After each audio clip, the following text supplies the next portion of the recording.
Welcome to the Terrible Podcast with your hosts from SteelersDepot.com, where you can find all your latest and greatest Steelers news. It's Dave Bryan and Alex Kozora, always lit, talking Steelers. And now, here's Dave and Alex.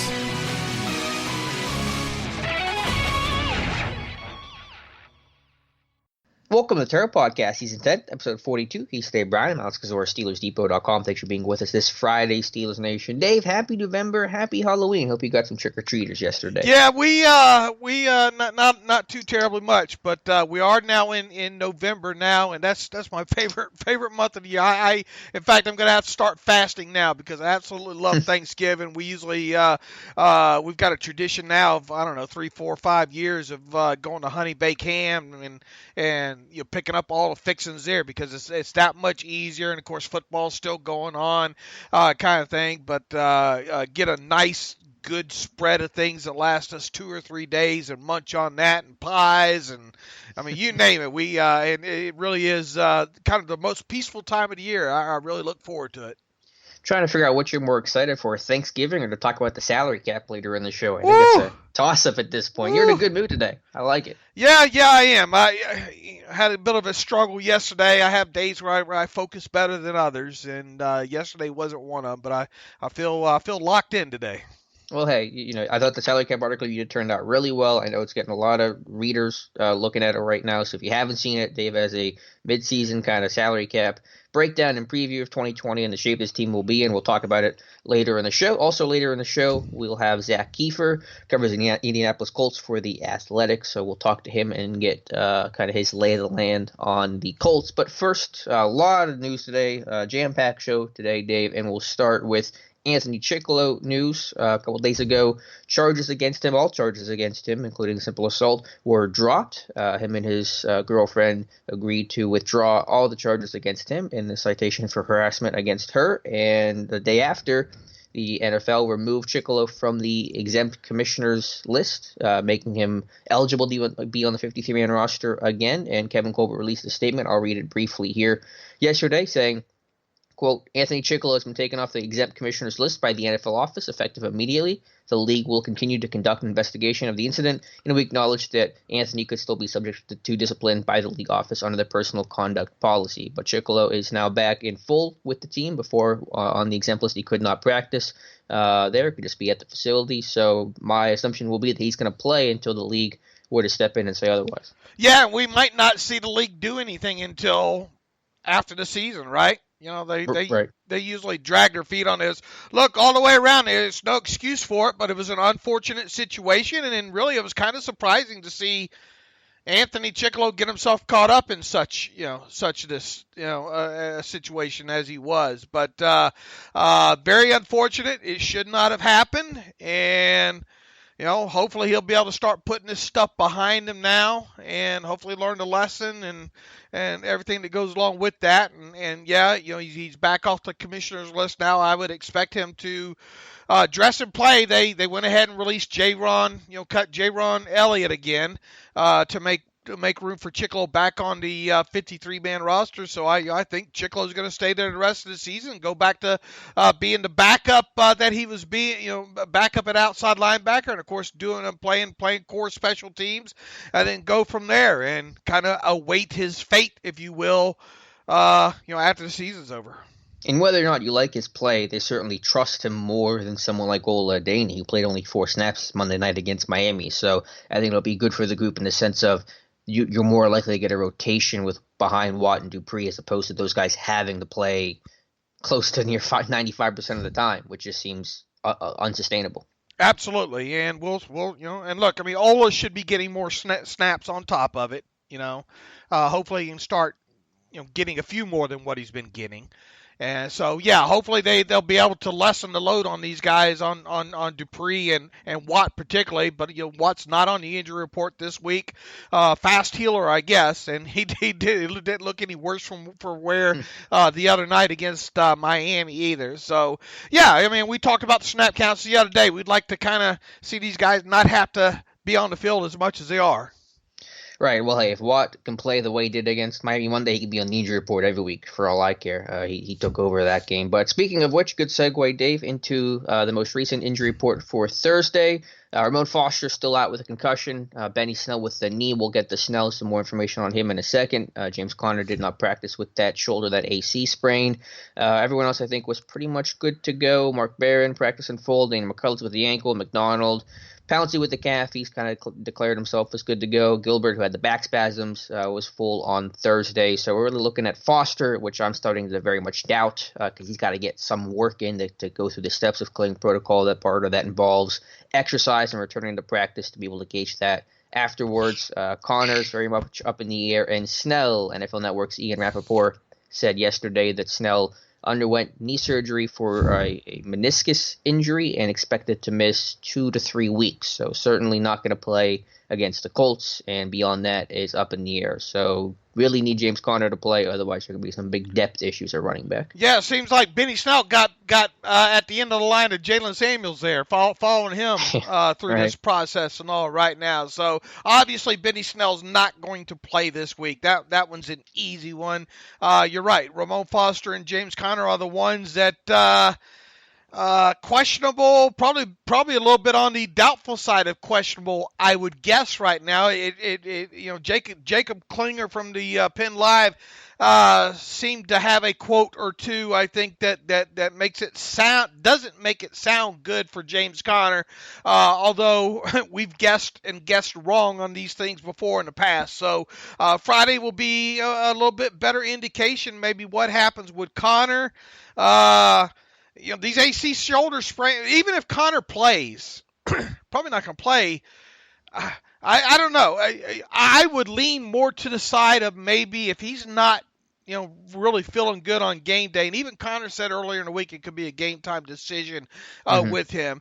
Man, just if you think you can make it through this game without him, sit him down. And, of course, Ramon Foster with a concussion and concussion protocol, it's hard to even guess with that right now. So we'll get obviously, if Ramon Foster does not play, B.J. Finney, we talked about that the other day, would get to start at left guard. You probably wouldn't have to do anything roster-wise juggling because of Matt Filer and his experience at guard. I wouldn't be surprised if Filer got a little bit of guard work this week. We'll probably never know for sure, but just in case. And what it would end up happening, I think, obviously you would have Chukwuma Okorafor dress and Ramon Foster not, if Foster can't go. The only other question is, when we get to Saturday, if Conner can't go, will we see one of those two practice squad running backs brought up, or will they try to go with two and Rosie Nix? That's a good question. I was going to ask you the same one because I didn't want to answer it because I don't know how they would proceed with Conner, because I'm not even sure if Saturday they'll know for sure if he's going to be out, or if they're going to try on game day to put him through a workout and just kind of see how he feels with his range of motion and overall pain tolerance. But my gut says, and this is just speculation, but if Conner misses, I don't think they're going to make a move, because you have Samuels who can wear all hats, Edmonds they trust. Then you can throw a Nix, a little bit of Switzer. You say, I think we can kind of get through having two backs. And it would be a bit of a risk if someone goes down. But my guess is really what are you going to do with Darren Hall or Tony Brooks-James, even if you call him up? So my guess is that if Conner misses and Snell's obviously out, they're going to just roll with Samuels and Edmonds and not make a move on the 53. I would agree with you too, and plus the more experience of those two practice squad backs is Tony Brooks-James. He's a little bit smaller character, right? And how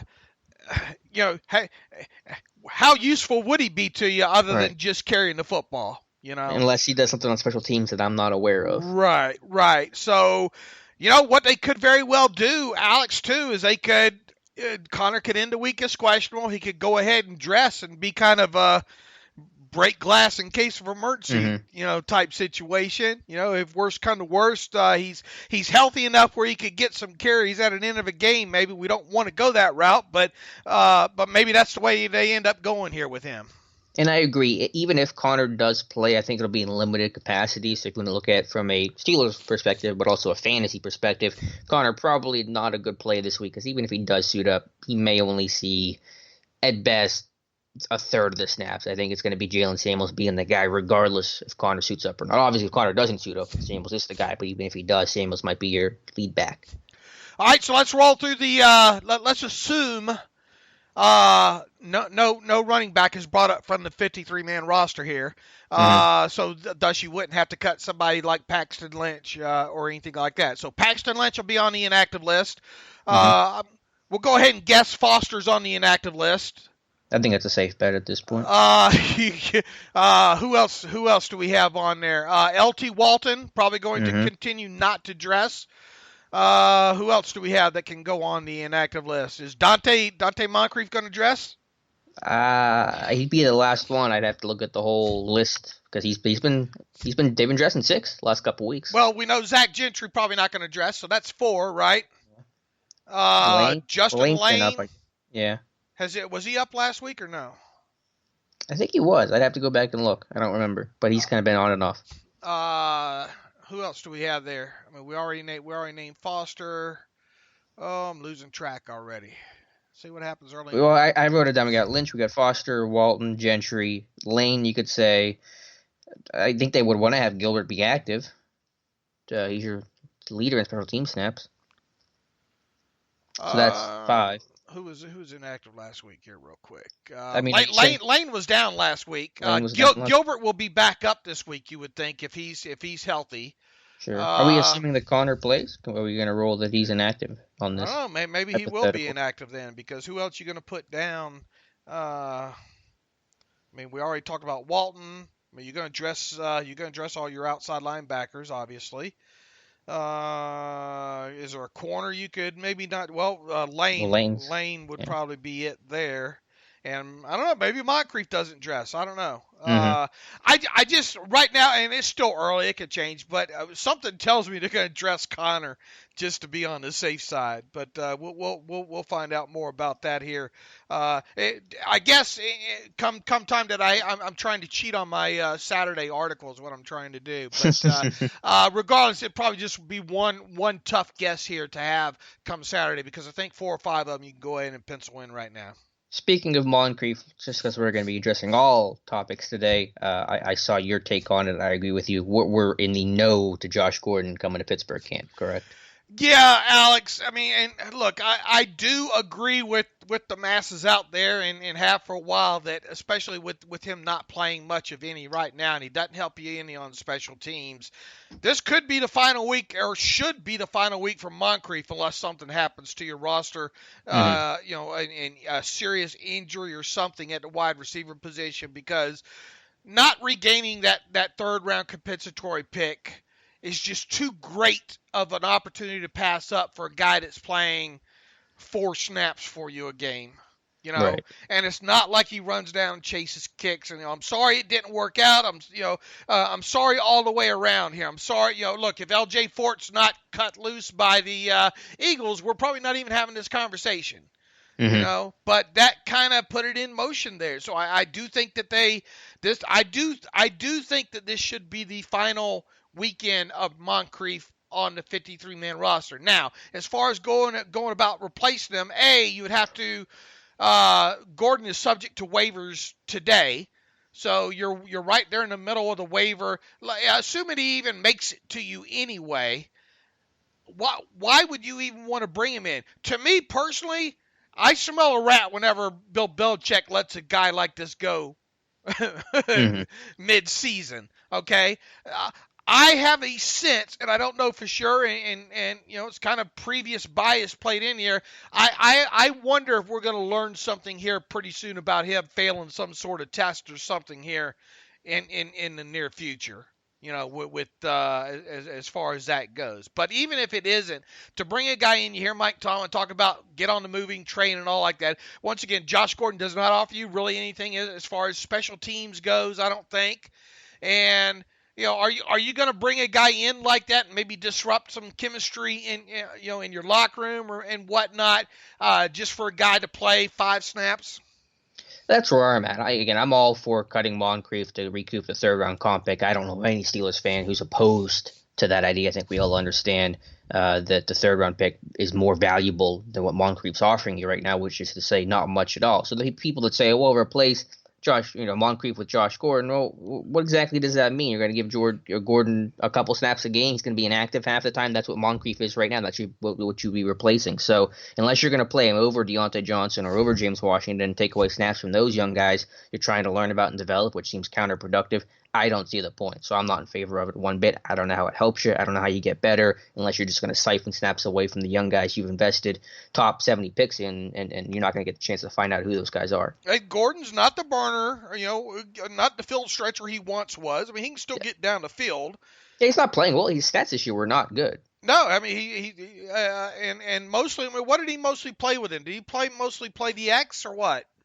Honestly, I don't even remember because he's been so in and out of the lineup. Right. I haven't even paid attention. But his numbers this year, they weren't impressive. I mean, and then coming off the injury, which I guess is minor, but still there. 20 catches, 287 yards. I mean, it's a decent yards per catch, 1 touchdown, but he's not the old Josh Gordon. No, he wasn't the one that used to toast Ike Taylor, Yeah. A few years ago, and yeah, look, I don't see how it helps you any, and I would much rather bring in someone else who maybe could have a return. Look, you want to know a guy I would bring in? I would maybe consider the kid that was just cut from Tennessee that has the kickoff return ability, and even then, I'm wrinkling my nose up. I don't think something like that would happen, but give me somebody else that can do more than just play 4 wide receiver snaps. And everybody keeps going back to Eli Rogers. Look, something's obviously.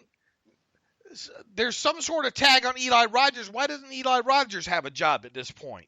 Well, I think he had more value to Pittsburgh than he might other clubs. Okay, well, obviously that value's not good enough to get him with the Steelers yet. We'll see after this. I mean, you could go so many different directions with that other wide receiver position once you open it up and cutting Moncrief. And I hope they make the right decision and do go ahead and part ways with Moncrief, because I think that's the right decision. But I don't think Josh Gordon is the answer filled that roster spot personally.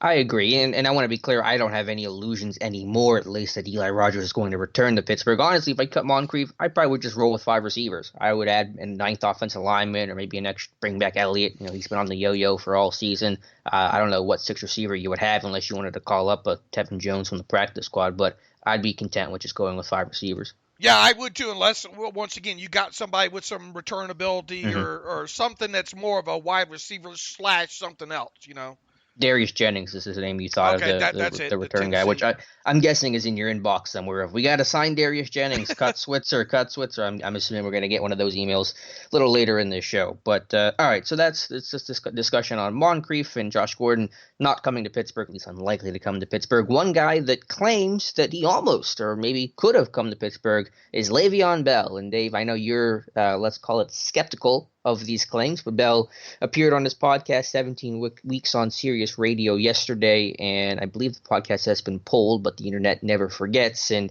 talking about the trade deadline and the rumors that swirled about him and how the Jets were possibly going to move him, and Bell said, quote, "I found out through my agent he had talked to the Jets, and there were teams like Houston, the Packers, the Kansas City Chiefs, and surprisingly the Steelers were all in the mix and trying to trade for me." So this is a game of telephone where he's going from the team to the agent to Bell himself to then saying on his podcast. But first, do you believe him? I kind of know where you stand on that, but tell the listeners, and do you have any reaction to that if you do believe him? All right, first of all, I think the podcast is, and I haven't listened to it yet, but I believe they got it. You want to talk about really putting your tinfoil hat on and being skeptical when it comes time to try to chase that story down and get the source of that, and that's one thing you and I always try to do. Let's find the root of where this thing is coming from, and luckily you were able to trace it down to another talk show who had audio of it.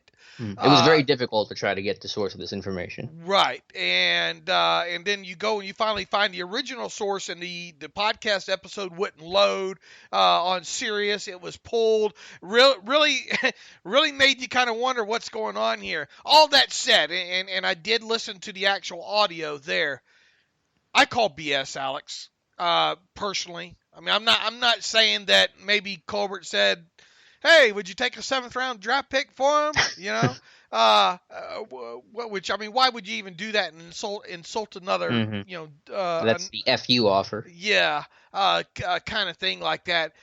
Uh, could they have afforded what technically Bell is earning in salary this year against the cap? Yes.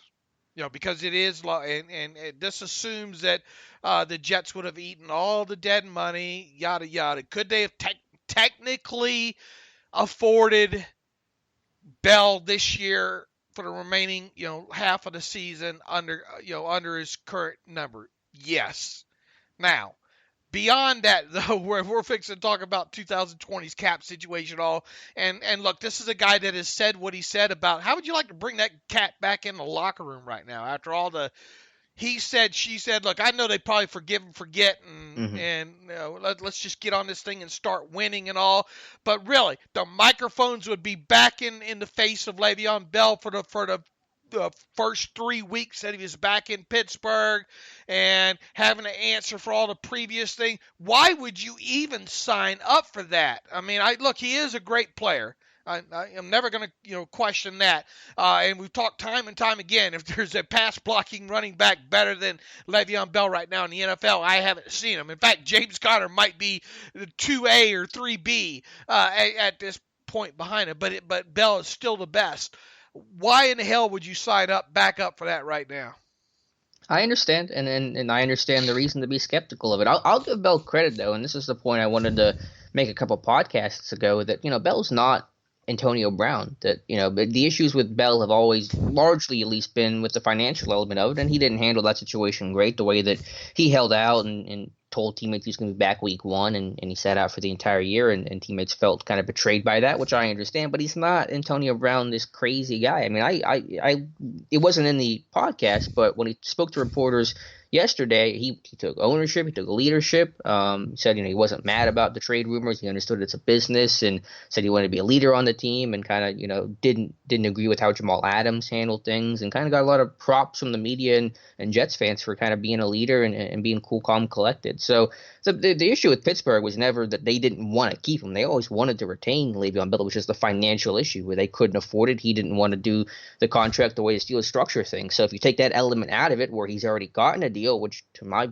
opinion was below market, below what he expected, and then you have the Jets on the hook for some portion of that money too, that makes that deal a lot more financially feasible for the Steelers, which eliminates the lone obstacle that led him to go to the Jets and hit the market. So is it possible that Colbert checked in? Sure. How serious those talks were, who knows? And again, this is third hand, going from the Jets to the agent to Bell, and maybe something got lost in translation. So it could have just been a courtesy call and, gave the price, and Colbert said, nah, we'll pass. You just kind of wanted to see. But Bell will probably not be a Jet for too much longer. So if the Steelers were truly interested, perhaps they'll come calling again, maybe in the offseason. The thing too is, what in the hell were you going to give up to acquire him? I think Kevin Colbert wants a vacation during the draft. Just here's all my picks. I mean, realistically, if you're the Jets and you're going to cut loose something right now after giving them all, giving them that money and whatnot, you're at least going to get something. You would think draft pick related high up in return. Well, I agree. It would take, they're not going to give him away for nothing, but it wasn't like Adam Gase wanted to give Le'Veon Bell that deal. That was the old GM, so I don't think Gase feels as attached to it. That's obviously why he's getting sharp in the first place, as Mike Maccagnan did. So I think that Gase would be okay with just kind of getting, I don't want to say whatever you can get for him, but he's not going to, sell him to, so he doesn't need it to get the farm to trade Le'Veon Bell. Yeah, but you're not going to trade him for anything less than a second, I wouldn't think. No, right? no, again, yeah, I think a second is kind of what I had in mind, maybe a second and a fourth or something like that, but I don't think it's going to be this super high premium where, Gase is, again, the fact that Bell's getting shopped at all right now tells you right now that Gase did not want to give Bell this kind of deal. And I find it, look, Bell, you're right. It was more of a money-related thing with Bell. But on top of it, and I've said this a few times too, he still acts very immature. I think he's grown up some. Yeah, I think he's handled the New York stuff very well for how tough of the situation that is. Right, and I listened to the media interview yesterday, and I thought he did a great job. And I listened to his plea with fans on Instagram, however, 2.5 minutes, whatever that was, saying just be patient and all like that. But then there's the other aspects where he doesn't seem comfortable in his own skin. Mm-hmm. But I mean, it's not going to happen. The trade deadline's passed. It's over with. There's just a level of BS in there that I can't get past, and really, it doesn't even matter if I can get past it or not because it hasn't happened. The only bad thing now is, I guess, maybe some of the players back in Pittsburgh will be asked about it and all.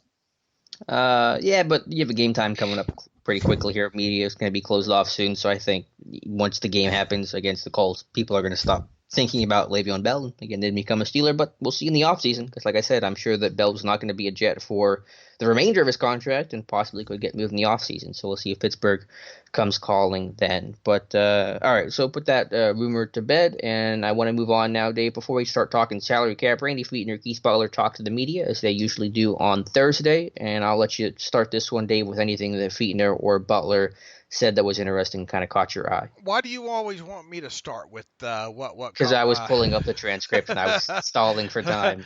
Let's see. I guess more with the things that kind of maybe Randy Fichtner had to say. A few of those things stuck out with him, talking about Mason Rudolph and doing a lot of things perfect on that one particular play that we highlighted, kind of that turnaround play, that out route to Deontay Johnson on the third down. He really went out of his way to say that Mason did a good job there. Let's see, how valuable is it to have Mason go through? Let's see, I'm trying to find out what other quote was there. They talked about Ben Roethlisberger being a good resource for him. Sounds like Ben just spends a lot of time going in, checking in, telling everybody how he's doing, and but Ben does want to know what the game plan is on a weekly basis and those kind of things. So look, I'm glad that Ben is staying kind of connected to things here, and definitely on game day.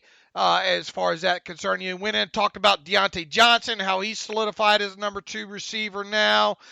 He said that, you would like to have, instead of just a Superman and a Batman, you'd like to have 2 Supermans.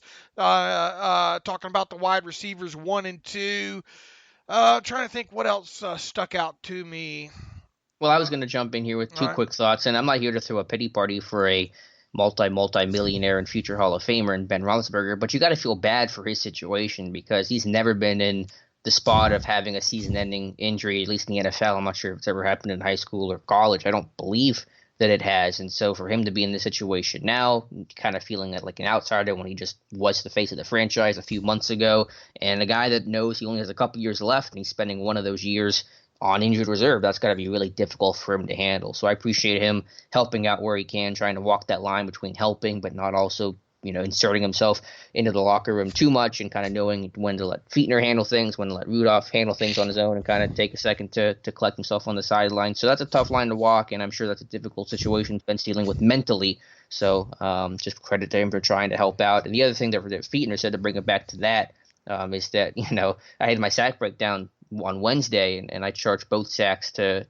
Mason Rudolph, and Fichtner comes out yesterday and says that, both of those sacks were on Rudolph. The first one for sliding in the pressure, the second for not throwing the football away when he should have. He took an unnecessary shot in doing so. So just why we do the sack breakdown, because not all sacks are on the offensive line, and on Monday night, both of those sacks were on the quarterback. Yeah, and Randy evidently got on Mason for that too, saying, look, I don't know where we are in top of the league as far as offensive line and sacks allowed, but if we're not number 1 right now, it's because of you. Yeah. It's true. I mean, both of those were clearly on him. Right. On the bootleg, on the rollout, got to throw that one away, man. Mm-hmm. Took a shot and lost 2. That's not right. A good You almost ended back up in the concussion protocol again. Yeah, that was right in front of Tomlin, too. I was like, I wonder how Tomlin's reacting. Yeah, and it looked like he got his bell rung a little bit on that, too, when you go back. Yeah, and then the other one, and Randy made sure to talk about him not moving in the pocket well. And he didn't early in that game. Really wasn't until he started to get on track there we started to get a little bit better pocket. I mean, look, we've seen him be better than that, talking about Rudolph. So I actually think his pocket presence had been one of his strengths early Yeah. in the season. And it was rough, though, in the first quarter. I think that was one of the top reasons why he struggled so much. We have a video breakdown on Steelers Depot from yesterday, I believe, that you can check out to kind of see how his pocket presence was an issue early and how it improved a bit as the game went on. I think sometimes he goes into games trying to be too perfect sometimes, Mm-hmm. I hear you. And then here's an interesting, real quick. I caught this on Pro Football Focus, and I kept the page up because I wanted to read it off because I really think it's a short paragraph, but I think it's right on the money where everybody should be at maybe right now. Mason Rudolph, maybe not the overall ranking, but they have done, what is this entitled here? PFF's latest quarterback rankings. Well, that's simple enough, Dave. With pictures and highlighted words for you? Yeah, I could have guessed that one. Probably didn't have to scroll all the way up the page for that one. They have Mason Rudolph 31st overall. Okay, now, I don't know, maybe I'd rank him ahead of a few of these guys on here. Maybe not. But overall, I think it's fair. And here's the quick little paragraph that they have on Mason Rudolph here. After a promising start in relief of Ben Roethlisberger in Week 2, Rudolph has struggled as a starter, hitting only 3 big-time throws compared to 8 turnover-worthy plays. Rudolph's production has been inflated by 57.6% of his yards coming after the catch, the highest percentage in the league by a wide margin, an area of strength in college that hasn't yet translated at the next level. Rudolph has graded at just 55.5 on 10-plus yards throws. Yeah, I mean, I get that. We've talked about how the offense wasn't driving the football downfield really at all, not even attempting it until the Dolphins game, and then even then there were struggles. I mean, going after catch stuff, I understand why they could put that on, as a mark against the quarterback. But if you're throwing a receiver open and letting him get yards after catch, I think you're doing your job as a quarterback. So would I call him 31st quarterback in football? No. How much higher would I put him? I'm not sure. Not significantly higher. Maybe 5 or so spots higher. But again, in context, young guy, first time ever starting, crazy situation. I think you've seen improvement and progression, and I've been happy with his toughness and poise and kind of where he's at this stage in his career. So understand why you'd rank him low and grade him pretty poorly. Get that, but I think he's better than that ranking indicates. Right, and I do too. But and I'm not sure how much higher I would put him. But who's the couple guys he's right behind? Kyle Allen with the Panthers. Is 30th. Case Keenum, 29. Mitchell Trubisky, 28. I'm not so sure I wouldn't put Mason ahead of Mitchell Trubisky. Yeah. Keenum. Ryan Tannehill, I don't know. Tannehill's got a little bit of experience there and can make a few throws. Sam Darnold, 25. Josh Allen, 24. Daniel Jones, 23. I don't know. Daniel's done some nice things. I'd probably put him still higher than, and then we start getting a little bit higher there. It's hard to make an argument that Mason. So 31st, 30th, 29th, right around in there is where Mason probably goes. But look, that's not the gist of what caught my eye. It was really that paragraph, which I think is right on the money and pretty much where we're right at right now with the evaluation on him. And that we've said all along, you can't rush on the evaluation process with this kid and paint him in a certain light right now, because we have seen things progress with him. Now, did the start of that game go well the other night, as we mentioned? Absolutely not. Is going through the play-by-play of that game the other night going to make you feel probably that much better about Mason? Probably not. But the totality of the grow up that happened in that game, from doing things bad to the situation he was in at home, everything we laid out the other day was a positive, I think. So, that's why I continue to say, man, these next couple of games are really going to be. Look, nobody likes your starting quarterback being out for the season, but right. I have found it entertaining that at least we've had a chance now to look at, and we'll have a good chance to on a week-by-week basis, and I find it exciting to look at at what Mason can do. And we're right at the halfway part of the season right now. So let's let this thing play out. Let's talk about what he did good and bad these next couple games, and then move on from there, and not get caught up with the an instant good game, bad game bias, and then painting them in a corner.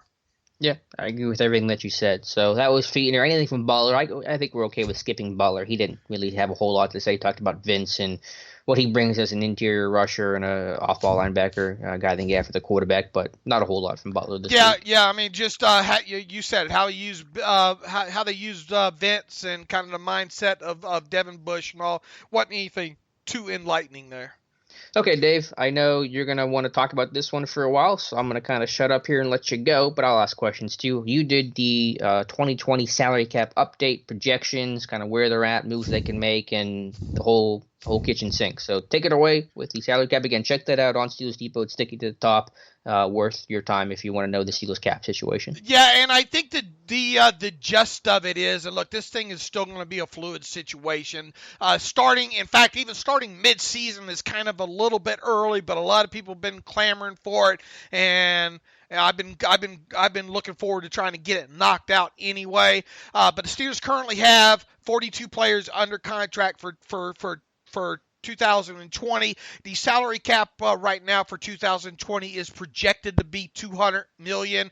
Will it be exactly that? Probably not. It'll probably be maybe a little more, a little less than that, but that gives you kind of a target. Now, when you project out with being as how you only have 42 players under contract, you need a working rule of 51 during the offseason. You have to fill in those other 9 spots with dummy salaries. So we went ahead and put some rookie salaries from next year in there. And I think where you're at right now is it puts you almost at $204 million with a kind of working rule of 51, if you will. And of course, $204 million is $4 million over what the salary cap is projected to be at $200 million. So that lets you know right away that this team is up against it. Okay, now you do have according to the NFLPA right now, they have right at about close to $3.5 million in available salary cap money this year. Whatever is left over, obviously, this year in salary cap space, you can roll over to the next year. So let's assume that come the end of the season, that's dangerous to do because things can happen, but let's assume they have $3 million left over. Okay. Right? They would roll that over, and that now we got them back to $1 million over the cap. Right, so really right on top of the cap is the way you want to look at that right now. So what can be done from that point forward? Well, I think we've talked about this already. I think we can probably both agree that Donte Moncrief, even if he's not gone next week, he's probably not going to make it to the start of the new league year in March, correct? Correct. Hard to make an argument for Anthony Chickillo and his base salary and roster bonus, right? Correct. What about Mark Barron?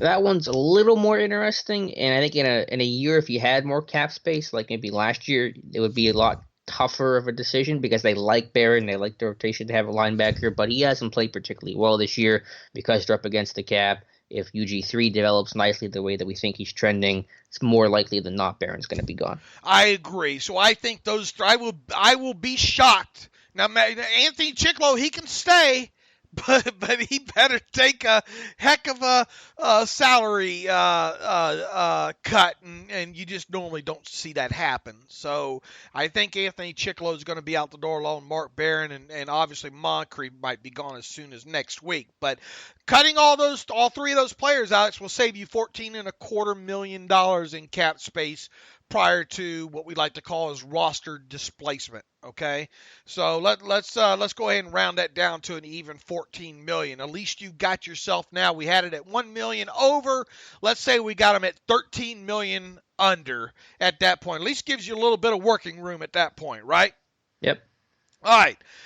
What are you going to do with Ramon Foster and Tyson Alualu? It's really kind of too early to draw lines in the sand right there. In fact, I headed up the paragraph with, I'm not ready to advocate the Steelers parting ways with guard Ramon Foster and defensive end Tyson Alualu next offseason. However, such discussions probably need to be had immediately after the season is over, and especially when it comes to the latter meaning Tyson Alualu. I think if Bugs comes along or is coming along like you think he is, and I've already made it clear, I think already, this team's going to be in need of a little bit of a cap space, right? I think it's easy to kind of cut Alualu. That will save you $2.75 million in salary cap space there. And then Ramon Foster, and I think you've kind of talked about this a little bit already too. You're probably going to have to make a decision on Ramon Foster or BJ Finney. You will. I've been leaning Foster because let's say you wanted to keep Finney, you got to pay him. He's not going to be super expensive, but he won't be cheap either because if you pay him, he's going to be under the assumption he's starting, so you're going to be paying a guy that's going to be your starting left guard for the foreseeable future. Are you going to cut Ramon Foster to be able to sign Finney? It's not going to sit well with that team when you cut one of your leaders. You just signed to a new contract to keep another guy. I don't know if that's the way the Steelers want to do business. So I would be leaning towards Foster staying. Alualu more likely to be cut, but he is playing well this year with the Tuitt injury. It may depend on their comfort with Isaiah Bugs and his development. Here's the thing with Foster, though. Is it worth gambling one more year with Father Time? I mean, this guy, he's going to turn 34 in January. But the team knew that when they signed the. I know, but they also knew that they could sign him with the ability to dump him. I know, but is that a Steelers thing? That seems like some bad organization would do that. I hear what you're saying, but Foster hasn't declined really that much. And listen, I like BJ Finney, but I don't know. It's a tough sell for me to think they're going to do that. And Finney has played well at guard now. Sure, no, Finney's a good player. He deserves to start. I'm not disputing that. I just think with the mechanism to do that, cutting a leader in that locker room, a veteran in that locker room, to keep Finney, I don't know. It wouldn't sit too well in the locker room, I don't think. So there's a conundrum and a place, kind of a open air place that there's going to be tons of discussion about between now and March. Mm-hmm. And really overall, you clear $4 million. I think Alualu might be gone. Okay. However, how much are you really saving though with Alualu? $2 million after displacement? About look, two and a quarter, right around in there. And once again, he's not expensive for what he gives you. Mm-hmm. Is it imperative that you cut him by March? No. Is he the kind of guy that maybe you can carry throughout the whole process and then make the decision on him at the start of the year? Yeah, absolutely he is. Because, you don't need, and I'll talk about this a little bit later, the Steelers like to go into the start of the season with $6 million or $5 to $6 million in available salary cap space. You don't need that available salary. You can run right up against the cap, up until. So, yeah, you're not going to need that nearly, that $2.25 million right away. So maybe Alualu is a guy that you carry along in case of injury and all. That would probably be the wisest thing to do anyway. And then, because look, you could get into the preseason and Bugs get injured or whatever, somebody get injured and you wish that you had him back. In there. But I do think that discussions need to be had about Alualu and Foster at some point. I agree. And had Alualu not been playing so well, if he played like last year, this year, I'd say, yeah, just move on. But he's having his best year as a Steeler for my money. And so that makes that discussion a lot more difficult than I thought it would be. And here, let me knock on wood real quick, though. Tyson Alualu does stay healthy, He's one of the most durable guys in football. I just looked, he's part of the 2010 draft class, and I think the only guy that's played more games than him is Ndamukong Suh. So this guy's been durable as heck. Yeah, absolutely. I think he's only missed one game. I think he was a healthy scratch on one or two of the games that he missed. I don't know. But anyway, look, you've got, powering through this thing, you got Cameron Hayward, likely going to get a contract extension, probably sooner in the spring rather than later. It's hard. We'll get into the numbers later on in the offseason and all like that. But I think market value and all with Hayward, this thing could wind up with him clearing about $3 million in salary cap space for you. Not a lot. Okay, but maybe doing that helps you keep a guy like Ramon Foster or Tyson Alualu. Right. You also have Alejandro Villanueva, who we talked about there. There is no way in hell, in my opinion, Alex, that you can go into next season expecting Alejandro Villanueva to play for $5 million. Yeah, he's going to walk into Colbert's office and say, "Pay me." Yeah, and that's a large man walking into the office. Colbert's going to give him a blank check and say, whatever you want. Once again, look, Villanueva's cap number right now for next year is scheduled to be $8.39 million. So assuming you give him a fair market deal on top of it, his cap number is not going to move much either direction there. You also have Juju Smith-Schuster and James Conner both ripe for contract extensions. I'm almost positive Juju's going to get one, and that'll cause his cap number to move up. You're also going to have James Conner more than likely to get one as well too. And here's something that you need to keep in mind about James Conner as it is. He's qualified, I believe, should qualify for that proven performance escalator. And that means that at a minimum, his 2020 salary is going to jump up to a little bit over $2 million as that. So that's going to be a starting point as far as old money goes with him in contract negotiations is $2 million a season. So how much more do you go up from that? His durability is a little bit of a concern right now. So that's another discussion that you're going to have that could result in two players having their cap numbers that are on the books for 2020 going up. We haven't even hit unrestricted free agents yet. We really haven't made a huge dent in salary cap room yet. What are you going to do with Nick Vannett? I mean, you would think this team would like to maybe try to have him back, right? They better re-sign him. Otherwise, they just gave away a 5th-round pick. So that's obviously going to cost a little bit of money and make his cap number go up, more than what it was this year. Probably not a lot. Here we are. Now here's Bud Dupree and Javon Hargrave part of the podcast. I've already laid this out for you pretty good.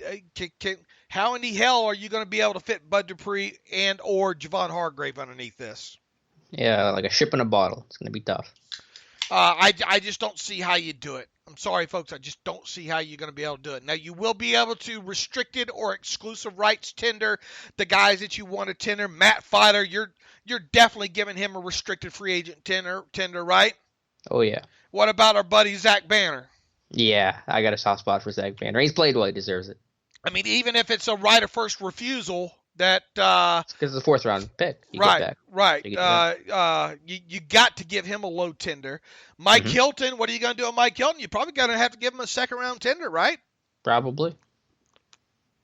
All right, and then Canada, is the other one. In Canada, you could probably give him. What's probably going to happen with Canada is they just sign him to one of them Greg Warren deals. Right, forever 1 year contract. Yeah. Right, give him a couple years and pay him a little bit more than average, and then helps lower his cap number a little bit there. Who cares about Cameron Kelly? But he can be kept during exclusive rights tender if you want to. What about restructures? They're probably going to have to do at least one. And unfortunately, that candidate right now appears to be Stephon Tuitt. That'll free up about $5.5 million right there. You can restructure Ben Roethlisberger and get as much as almost $10 million out of a restructure with him. But you're setting yourself up for a monster cap number for him for the final year of his contract in 2021. David DeCastro and Marquise Pouncey are also restructure candidates, but you better be careful with them with not having too many years left on their current contracts. You have to account for the practice squad. Almost $1.5 million there. You have to account for a 52nd and 53rd roster player and off-season roster bonuses. That's going to chew up another $1.75 million you got to account for. Rookie draft pick pool displacement and undrafted free agents. It's hard to budget that right now, but this team doesn't have a first-round draft pick right now. You're probably going to need another $1.5 million there in roster space to sign all of your draft picks and undrafted players and all like that because of the way roster displacement works and all. In-season cap space, we already hit this at the top. This team likes to start a season with $5 to $6 million, so that's a real cost right there if you think about it. So that's something else that you have to account for. So in summer here, and we're up against it here, so I'm kind of running through this. You can see that this team's going to be right up against the cap the whole off season here. And if you're excited, I hopefully have already crushed your dream about re-signing Hargrave or Dupree. And on top of that, I probably have already crushed your dream about the Steelers being very active in free agency. Well, I'm crying in the corner over here, Dave. Here's what we'll do. Let's talk with our friend Zach Kiefer, covers the Colts for The Athletic. I want to come back and ask you just one or two questions about the cap. So we'll take a break. We'll talk to Zach Kiefer. We'll come back, talk about the cap, then get into Colts and our predictions for the week. Sound good? Sounds good.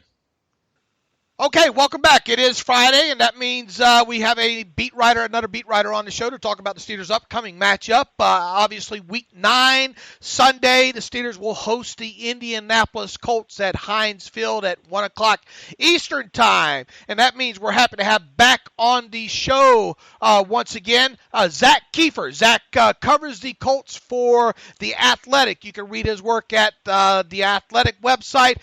He does fantastic work. Zach, welcome back to the Terrible Podcast. Thanks for being with us again. Thanks for having me, guys. Zach, all right, let's get after it here. The Colts right now lead the AFC South Division there. They've been in quite a few. When you look at what the Steelers have done this year, the Steelers have been in close games and been on the wrong side of them, whereas the Colts have been in some close games on the right side of them, and really coming off of the surprise decision by Andrew Luck there at the start of the season there. Jacoby Brissett's really stepped in and done a fine job there. Give us kind of a recap of where this Colts team is at entering Week 9 of the season, sort of from a 30,000-foot view. Yeah, so everything changed for this franchise on August 24th. When your franchise quarterback decides to retire 15 days before the season, it's a pretty gutting moment for a franchise, let's be honest. I mean, Andrew Luck wasn't even yet 30 years old, and suddenly he was gone. And I'll give the Colts a lot of credit. They attacked this head on. They rolled with Jacoby Brissett. They never flinched. Frank Reich has done a fabulous job, both with Jacoby Brissett and this team's temperament. They've won 5 of their first 7 games. All 7 of those games have been one-score games. So that speaks to the coaches, to the decision-making, and it speaks to the roster that Chris Ballard's put together here. It's been pretty remarkable the way this team has rebounded from such a dramatic gut punch that happened 2 weeks before the season started. Absolutely, and boy, Brissett has been he's been fun to watch. Now, from an injury standpoint here, before we get into this thing, notice that T.Y. Hilton, the bigger names here, T.Y. Hilton, Eric Ebron. I think Ebron was added to the injury report yesterday, and T.Y. Hilton surprisingly went the wrong way. Is there any concern right there? And those seem to be kind of the 2 biggest names right now heading into Friday. What are you kind of hearing as far as the health of those 2, and really the health of the team? Yeah, for the most part, they're healthy. I would expect Eric Ebron to be out there Sunday. I don't think I can say the same thing about T.Y. Hilton. From what we know, it was a calf injury that was suffered in Wednesday's practice. That's new. He didn't practice Thursday. We saw him in a boot. Now, that doesn't necessarily mean it's as severe as it sounds because guys wear boots all the time. But if you put gun to my head right now, I don't think T.Y. Hilton's going to play on Sunday at Heinz Field. And I can't underscore how important that is. I mean, that's really good news for one team, the Pittsburgh Steelers. T.Y. is 0-5. I mean, the Colts are 0-5 when this guy doesn't play. He doesn't miss games often, only 5 games in his career. But he's as irreplaceable as they come. I mean, I know you probably put the quarterback first in terms of irreplaceable guys on just about every team. But this team, it's T.Y. Hilton, man. The offense isn't the same. My expectation is he's not out there Sunday. We will find out more officially from Frank Reich as soon as practice is over today, but that's my gut feeling on it. Even if he does play, probably not going to be 100%, I would assume, based on what you just said with him kind of in a boot and all like that. This is still kind of a team, though, that likes to use multiple tight ends, and boy, they got a couple good ones in. I've always been a Jack Doyle fan. Give me 10. Oh, yeah. Give me 10 Jack Doyles on the team, and I'm happy. Kind of really an underscore guy that you can move around. You can play him at fullback. You can play him H-back. You can split him out as a tight end, and we all know how good Eric Ebron is. But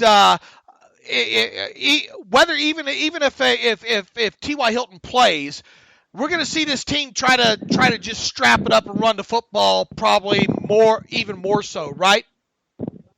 Yeah, you're dead on. And boy, 10 Jack Doyles on one team, you'd have a hell of a team. Ooh, you'd have a lot of consistency. Sign me up. Who can block, who can catch. Every coach would love having that team. No, and this is what the Colts need to get back to doing. They went on the road and they beat Kansas City by absolutely punishing them on the ground. In the last 2 weeks, now they've won both weeks. They beat the Broncos and they beat the Texans. They haven't really run the ball like they like to. And look, that's their identity now. Jacoby Brissett's been really good. He doesn't turn the ball over. But their identity is on the ground, and it's this elite offensive line they have. And I think they need to get back to that in Pittsburgh, like you said, if T.Y. Hilton is out there or not, because that's the backbone of this team. It's the power formation. It's running behind 56, Quentin Nelson, who's as good as any left guard in football, running behind 78. By the way, give me 6 of him, too. Give me 6 of Quentin Nelson's, too. Then you're going to have a really, really mean team, which I think a lot of coaches will like. I mean, this guy's literally, he's a left guard, and he's become an offensive weapon. And I know how ridiculous that sounds, but you should see the pull blocks this guy orchestrates. I mean, he is fun to watch. He might be the first left guard in history to go viral. I mean, his highlight tape is literally shared every Monday. So that's what they need to get back to. And look, Ebron's really dangerous in the passing game, and Doyle is exceptionally consistent, but they need to run it. And I don't know if the Steelers, I don't think they're going to be as vulnerable to the run as maybe the Kansas City Chiefs, but I think that's going to be a tough test for Pittsburgh to see if they can stop Marlon Mack and this Colts run game. To go back to the receivers, assuming that Hilton can't play, who's going to have to step up in his absence? I know it's always been a lot of Ebron and Doyle, but at receiver specifically, there hasn't seemed to be a real clear-cut number 2 that's been there from the start. Is it Zach Pascal? Paris Campbell, I know, has been kind of quiet this year, a high rookie. I mean, who's going to step up in Hilton's absence? Well, it used to be Dante Moncrief, who you guys know. You want him back? You want him back? No, I guarantee you the Colts don't want him back. No, you make a good point. As of right now, it's Zach Pascal, and that's a credit to him. He's, an undrafted guy who's climbed, and he's made some big plays for this team this year. He's great on special teams. He's great in the run game. But look, I mean, you need some more firepower. And Devin Funchess has been out since week 1 with that collarbone. He'll be back soon, but he won't play Sunday. That's a really good point you make. Deion Kane has been a stud in training camp 2 years in a row, but hasn't done a thing in the regular season this year. He was out all of last year with that torn ACL. The guy that needs to step up is Paris Campbell, and he's coming off an injury. He played last week, didn't see as many snaps as he probably wanted to. This is a stud out of Ohio State. He was really good early in camp, had a hamstring, then had another injury. If T.Y. is out, the Colts are very, very thin at receiver, and they're going to need these guys to step up. I do consider Eric Ebron a receiver in a lot of ways, the way they use him in mismatches down the field. But I can promise you no one garners the defense's attention, and no one beats single coverage like T.Y. Hilton on this team. And that's going to put more pressure on the play caller, Frank Reich, to devise ways to get his guys open. These guys can make plays. We've seen it. It's going to be Kane and Campbell that need to step up, though. That's a great point about Ebron, 14.5 yards per catch, second most of any tight end in football. I'm going to go to quarterback briefly with Jacoby Brissett. A strong performance against Denver last week. Had that great throw to Hilton on the right side, getting away from Von Miller in the end zone.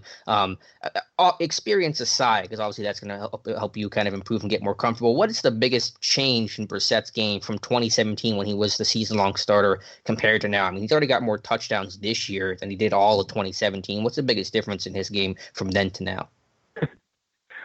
Everything. Okay. Better teammates, better coaches. I mean, the entire system is completely different. He has an offensive line, for starters. There was a game in 2017 he was sacked 10 times in one game. Wow. That's where the whole Saxonville thing started in Jacksonville. The Colts were the reason.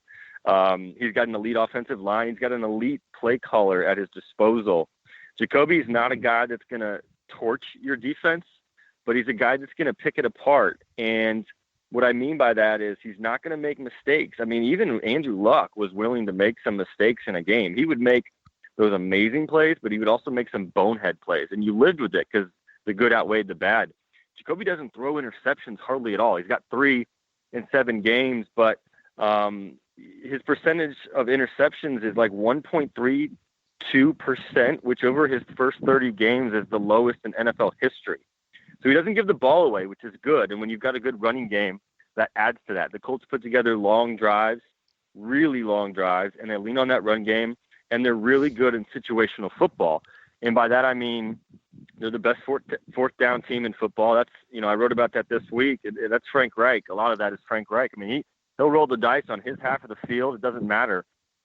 He plays a really aggressive game, and that helps Jacoby because that infuses confidence in him. And Frank's always a step ahead of the defense. At least he usually is. I mean, he's able to get his guys open at an alarming rate sometimes, whether it's zone, whether it's man. He finds ways to get his guys in space and let them do the rest. And Jacoby has benefited from that a great deal. But the other thing about Jacoby is he's put in the work himself. He's handled this situation exceptionally well. I don't think he gets enough credit for handling this avalanche of pressure that came on him at the end of August when Luck retired. He's worked a lot with Tom House on his mechanics, and it's really shown. He's really stepped up with his accuracy this year compared to 2017. How does Braden Smith going to match up against Watt? I mean, obviously they had to square off against the Broncos and Von Miller and all like that. But have you seen Braden Smith develop here? He's been better of late. He's better in the run game than I think the pass protection game. Braden Smith had his hands full with the other Watt a couple weeks ago, and J.J. Watt had 6 quarterback hits. The Colts offensive line is really good, but that doesn't mean they can stop these all-world players. And Von Miller had a heck of a game on Sunday. And if he finishes that play against Brissett, that's a safety, and that's game over. Broncos win. Credit Brissett for the escape, but the Colts they've shown some leaky plays in the pass protection game, and I think Braden Smith's probably the side you attack because the other side is first rounder, and they've been playing really well on the left side of the line for the Colts. I think if you're going to go at anyone, you're going to go at Braden Smith on the right side. I think that might be a matchup the Steelers look to exploit. Yeah, that should be a fun one to watch, and you're right. And I think even Keith Butler mentioned yesterday during his talk with the media, boy, that left side, and Mike Tomlin, I think, did during his press conference the other day, that left side of that Colts offensive line is very, very, very, very good. So that Watt versus Braden Smith matchup would be a fun one. Switching over to the defensive side of football, boy, you look at the front four there.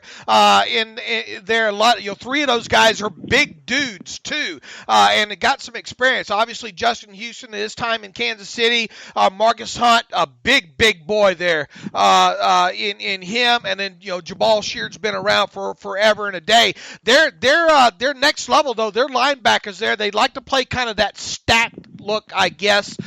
Darius Leonard, no, he shouldn't need any introduction by now. That guy can get sideline to sideline. They almost dare you to kind of run the ball against him, it looks like, and say, hey, try to take your shots down the field against kind of gets one-on-one looks. Is that kind of a good way to describe that? Yeah, they're going to give up some plays. They're going to give you some yards, but the defense has played really well of late, and I'll give them credit. They really turned the corner in Kansas City. You talk about the defensive line. You didn't mention Denico Autry, who's the best player on that line. I put him a bit above Houston right now. Houston's been really good of late. He's had some big sacks, which have been really critical. Marcus Hunt has been benched. I mean, he's playing behind Grover Stewart right now, but that's another big body. But Leonard's the thing that makes everything go. I mean, they didn't have him for 3 games, and they somehow won 2 of them, but Leonard just covers up so many holes, and he's just so fast, and his closing speed just shuts down so many runs that would pop open in a lot of other situations. So Leonard coming back moves Anthony Walker back to his Mike spot, which is just such a better spot for him. So those two, 50 and 53, are really the heartbeat of this defense. The Colts are going to give you some yards. They'll give you some cushion. They'll give you some first downs, but they don't usually give up a lot of touchdowns, and they really limit the big play, and that's really worked for them of late.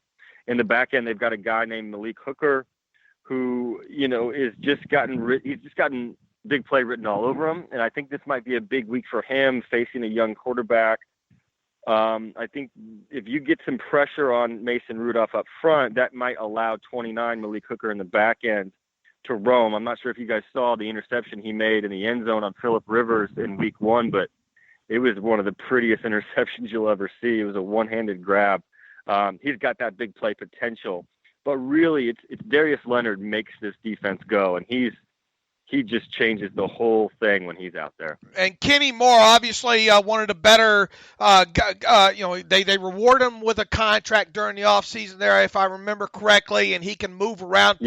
He can play in the slot for you and all, and kind of really an underrated guy. And, yeah, you're right, Malik Hooker is one of the up-and-coming young free safeties in the league. Now, Pierre Desir, I guess, is going to miss another game this week, kind of judging by the injury report, so that probably means more Rock Ya-Sin on the outside, and Steeler fans are well aware of who Rock Ya-Sin is because the Steelers looked like they showed a little bit of interest in him going even as far back as the Senior Bowl there. A really impressive guy, not a lot of experience at the at the Division I level with Rock Ya-Sin at Temple, but I mean he had his moments there on top of it. Looks like he's had kind of not so great moments at times though on the outside there. Is he a guy that the Steelers probably are going to go after here? I would if I was the Steelers. And look, this is a guy that had a really good camp. I mean, we saw it every day. He was a beast in camp, and he was always in position, and he made a lot of plays, including some really, really impressive interceptions. But he's coming off maybe the worst game I've ever seen a corner play. I mean, this guy was beat multiple times Sunday against the Broncos. He was flagged 5 times. 3 holds, 2 pass interference penalties. It was kind of like an avalanche that just couldn't ever stop it. And Rock, to his credit, is a really mature kid. I mean, he doesn't sound like a rookie. He doesn't talk like a rookie. He said, look, I got caught using my hands early. I think the refs kind of focused in on me, and I didn't fix it the rest of the game. And so they just went at him, and he was in man coverage against Cortland Sutton, and the Broncos just exploited that all afternoon. But it's not it's a coachable fix, I think, with Rock Ya-Sin. So, if I'm the Steelers, I'm going at Rock Ya-Sin to see what 34 is made of. I think he's got all the tools to bounce back. I think he will. But, yeah, I mean, Pierre Desir is a lot better than a lot of people think. And if he's not out there, we'll find out more today. He's been in and out of practice the last couple of weeks. He's only missed 1 game, but he's a really good corner. And if he's out, that really, really puts more pressure on the Colts cornerbacks. And Rock Ya-Sin, just had a really rough day on Sunday. We'll see how he bounces back. Quick question on special teams, Zach. Adam Vinatieri, best kicker in NFL history, but it's been an up and down season. It was a terrible start. Thought he was going to get cut or retire. Last week he misses the game-tying extra point, then drills the 51-yarder to win it. What is the team's confidence in Adam Vinatieri for the rest of the season? Yeah, they're completely behind him. And I'll give him credit because in the early parts of the season, that was not an easy thing to say. I mean, this guy, if he makes an extra point in LA in week 1, this team is 6-1 right now. He missed 2 extra points and a field goal in LA. I mean, that's brutal. Those are points you need to convert on. You guys know that.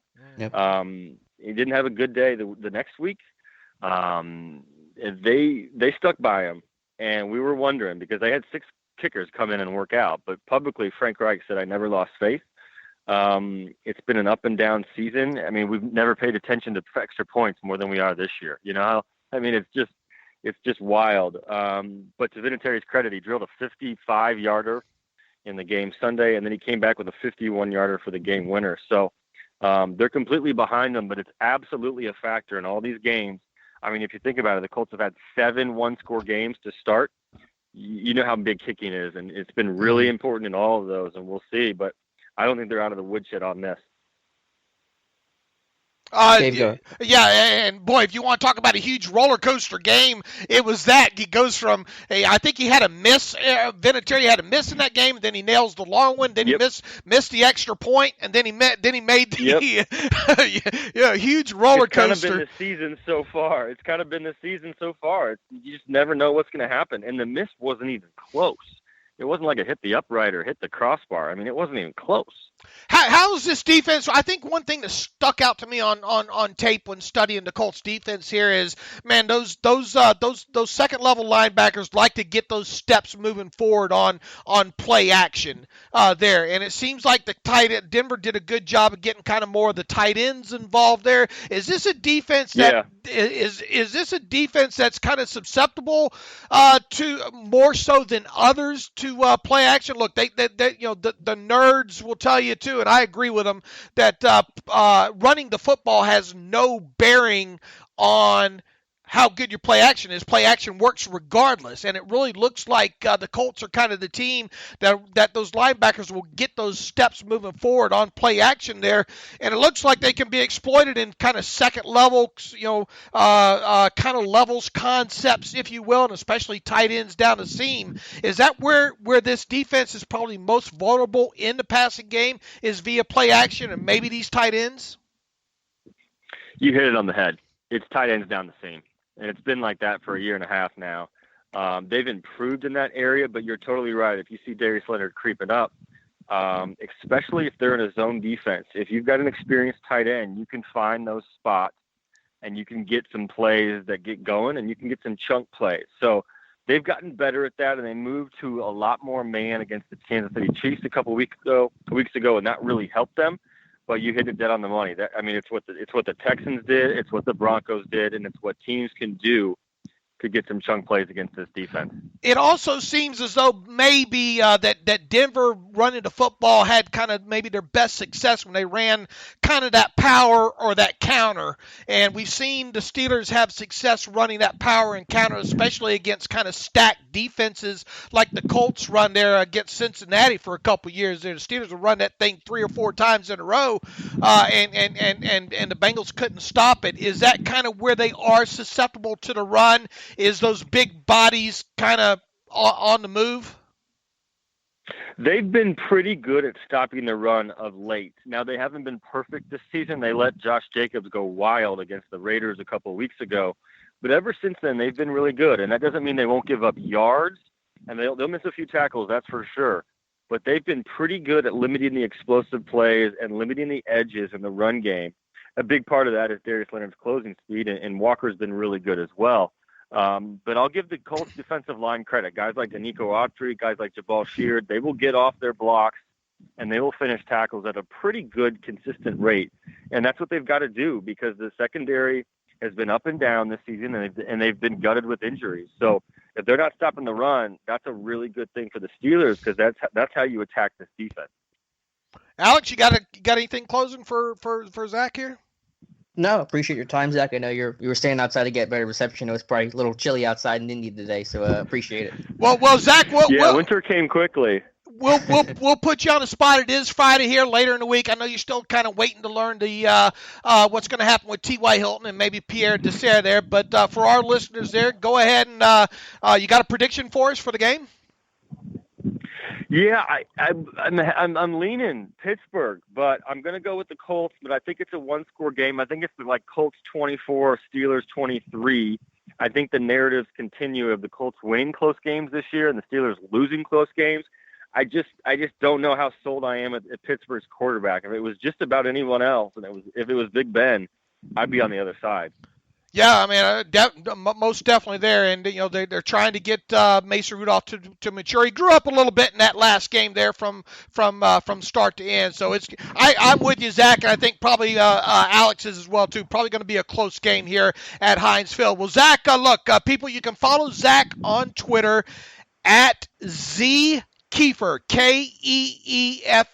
You can read his stuff at The Athletic, theathletic.com. Zach, thanks for coming on the show again, and who knows, maybe these two teams, if Steelers can put a couple together, maybe these two teams will wind up in the playoffs, and if that's the case, hopefully we can have you back on again if they meet. Would love to do it. Every time the Colts meet the Steelers in the playoffs, it's always a great game. All right, our pleasure. Thanks for being on with us, Zach. Thanks, guys. And again, our thanks to Zach Keefer for his information on the Colts. Great information there. Appreciate him braving the cold, too. He's right. Yeah, it was 70 degrees here in Pittsburgh yesterday, and it's about, what is it today? 38. So, yeah, winter came quickly for sure. You can follow Keefer at Twitter at ZKeefer, Keefer, and follow him at The Athletic. Let him know that you're listening to the podcast. Steelers Nation really means a lot to us, probably means a lot to him as well. He's got a great article pinned on his Twitter account about Chris Ballard and kind of what he's done off the field. That's made a huge impact. So be sure to check that out. And again, our thanks to Zach Keefer. Absolutely. Get on that Twitter machine and thank him. That helps us get these guys back on the show again. I think that was the second time we've had him on. He certainly knows that organization inside and out. And Alex, boy, we're going to be watching the injury report for T.Y. Hilton today, right? Right, because no other Colts receiver, tight ends have done it, but no receiver has more than, I think, 15 catches this season. So Hilton's been the top guy with 32 receptions this year. So if he can't go, that is going to be a massive loss for the Colts offense. Boy, well, we talked, just kind of plays into. I think explosive plays are going to play a huge part in this game as well. We talked about long fields and the importance of explosive plays. If you take T.Y. Hilton out of that offense, that's a big explosive play producer for him. So we'll see how the injury report shakes out later today on Friday. But even if he plays, it doesn't sound like he's going to be 100%. Agreed. I want to talk about the Colts here in a second, but I did promise I would go back to the cap because I know I kind of played the music and rushed you off stage there a moment ago, Dave. I'm going to ask you probably a dumb... Why would anybody do that with me? When it comes to the cap, yeah, because it could be a 6-hour show of you talking. If I let you, I know it would. I'm going to ask probably a dumb question and probably one that's too hard to even predict or even take a swing at right now. But if you had to guess, just based on all the moves that they're likely to do and the situation that they're in, when you're sitting there before the start of free agency in March, how much cap space do you think this team's going to have? Is it going to be about $13 million? Is it going to be more? Is it going to be less? I mean, how would you gauge this thing? When they're opening up, you mean when they start March, right before free agency? Yep. Wow. I would say around 10 or 12 million probably. Okay. Somehow, some way. I mean, I would think that look, we talked about the three players that they're likely to cut. You know, I think those three will be gone. And I think you probably get a Cameron Hayward extension maybe knocked out sooner rather than later. I got a feeling that'll be around the 10 to 13 million range is where they're sitting in cap space.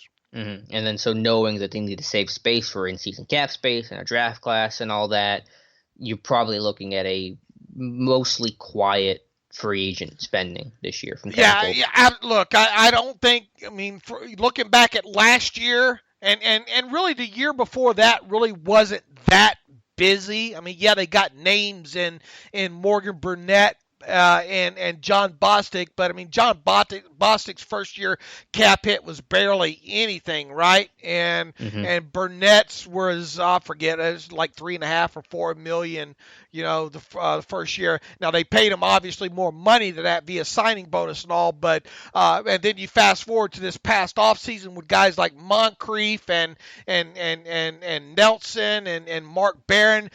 I just can't envision them being as busy as they were last offseason. Now, if you want to talk about maybe bringing in a couple of fringe guys that they're going to have first-year cap hits of maybe, $1.5 to $3 million, I think that's possible. But I'm telling you, it's not. I can't see it being busy. And on top of it, Alex, I just don't see any way whatsoever this team re-signs either Dupree or Hargrave based on the outlook of what their cap situation is. You certainly make a convincing argument that it's just not going to be tenable to be able to afford them. So you're probably looking at a nose tackle. Andrew Billings' name's probably going to get talked about a lot, and then a low-level safety, outside linebacker, kind of how I'm speculating on this thing. Yeah, and look, I mean, you can do some of this, and people keep on asking me about Ben Roethlisberger and cutting or trading Ben Roethlisberger. They say quit mocking these people. Okay, I'll stop with the mocking part of it, but let me tell you this. People who are wanting to go that way. This sounds like mocking's coming. Not gonna lie. Listen up, people. I'm shaking my fist at the cloud at the cloud here. This is a team that gave Roethlisberger, fully guaranteed $37.5 million in fully guaranteed money last year. They obviously got how many games out of him? 1.5 this year. Yep. So let's throw away the fact that you just gave this guy all this cash that's in his bank account that you're not getting back. Okay? Mm-hmm. Now, the other thing here is with Roethlisberger, if you do indeed want to trade or cut him, you're going to have to do it by, he is due a $12.5 million roster bonus on the third day of the league year. Now, you could go to him, I guess, and say, do you mind pushing that back so we can decide whether or not we want to cut you or trade you? Do you think he's going to push back that date? No. Okay, No. so assuming you are correct, sir, that Ben Roethlisberger would not want to push back that roster bonus date, then that means by the third day of the new league year, you're going to have to decide what you're going to do with him. Because once you give him that roster bonus, that's in Ben Jr.'s college fund.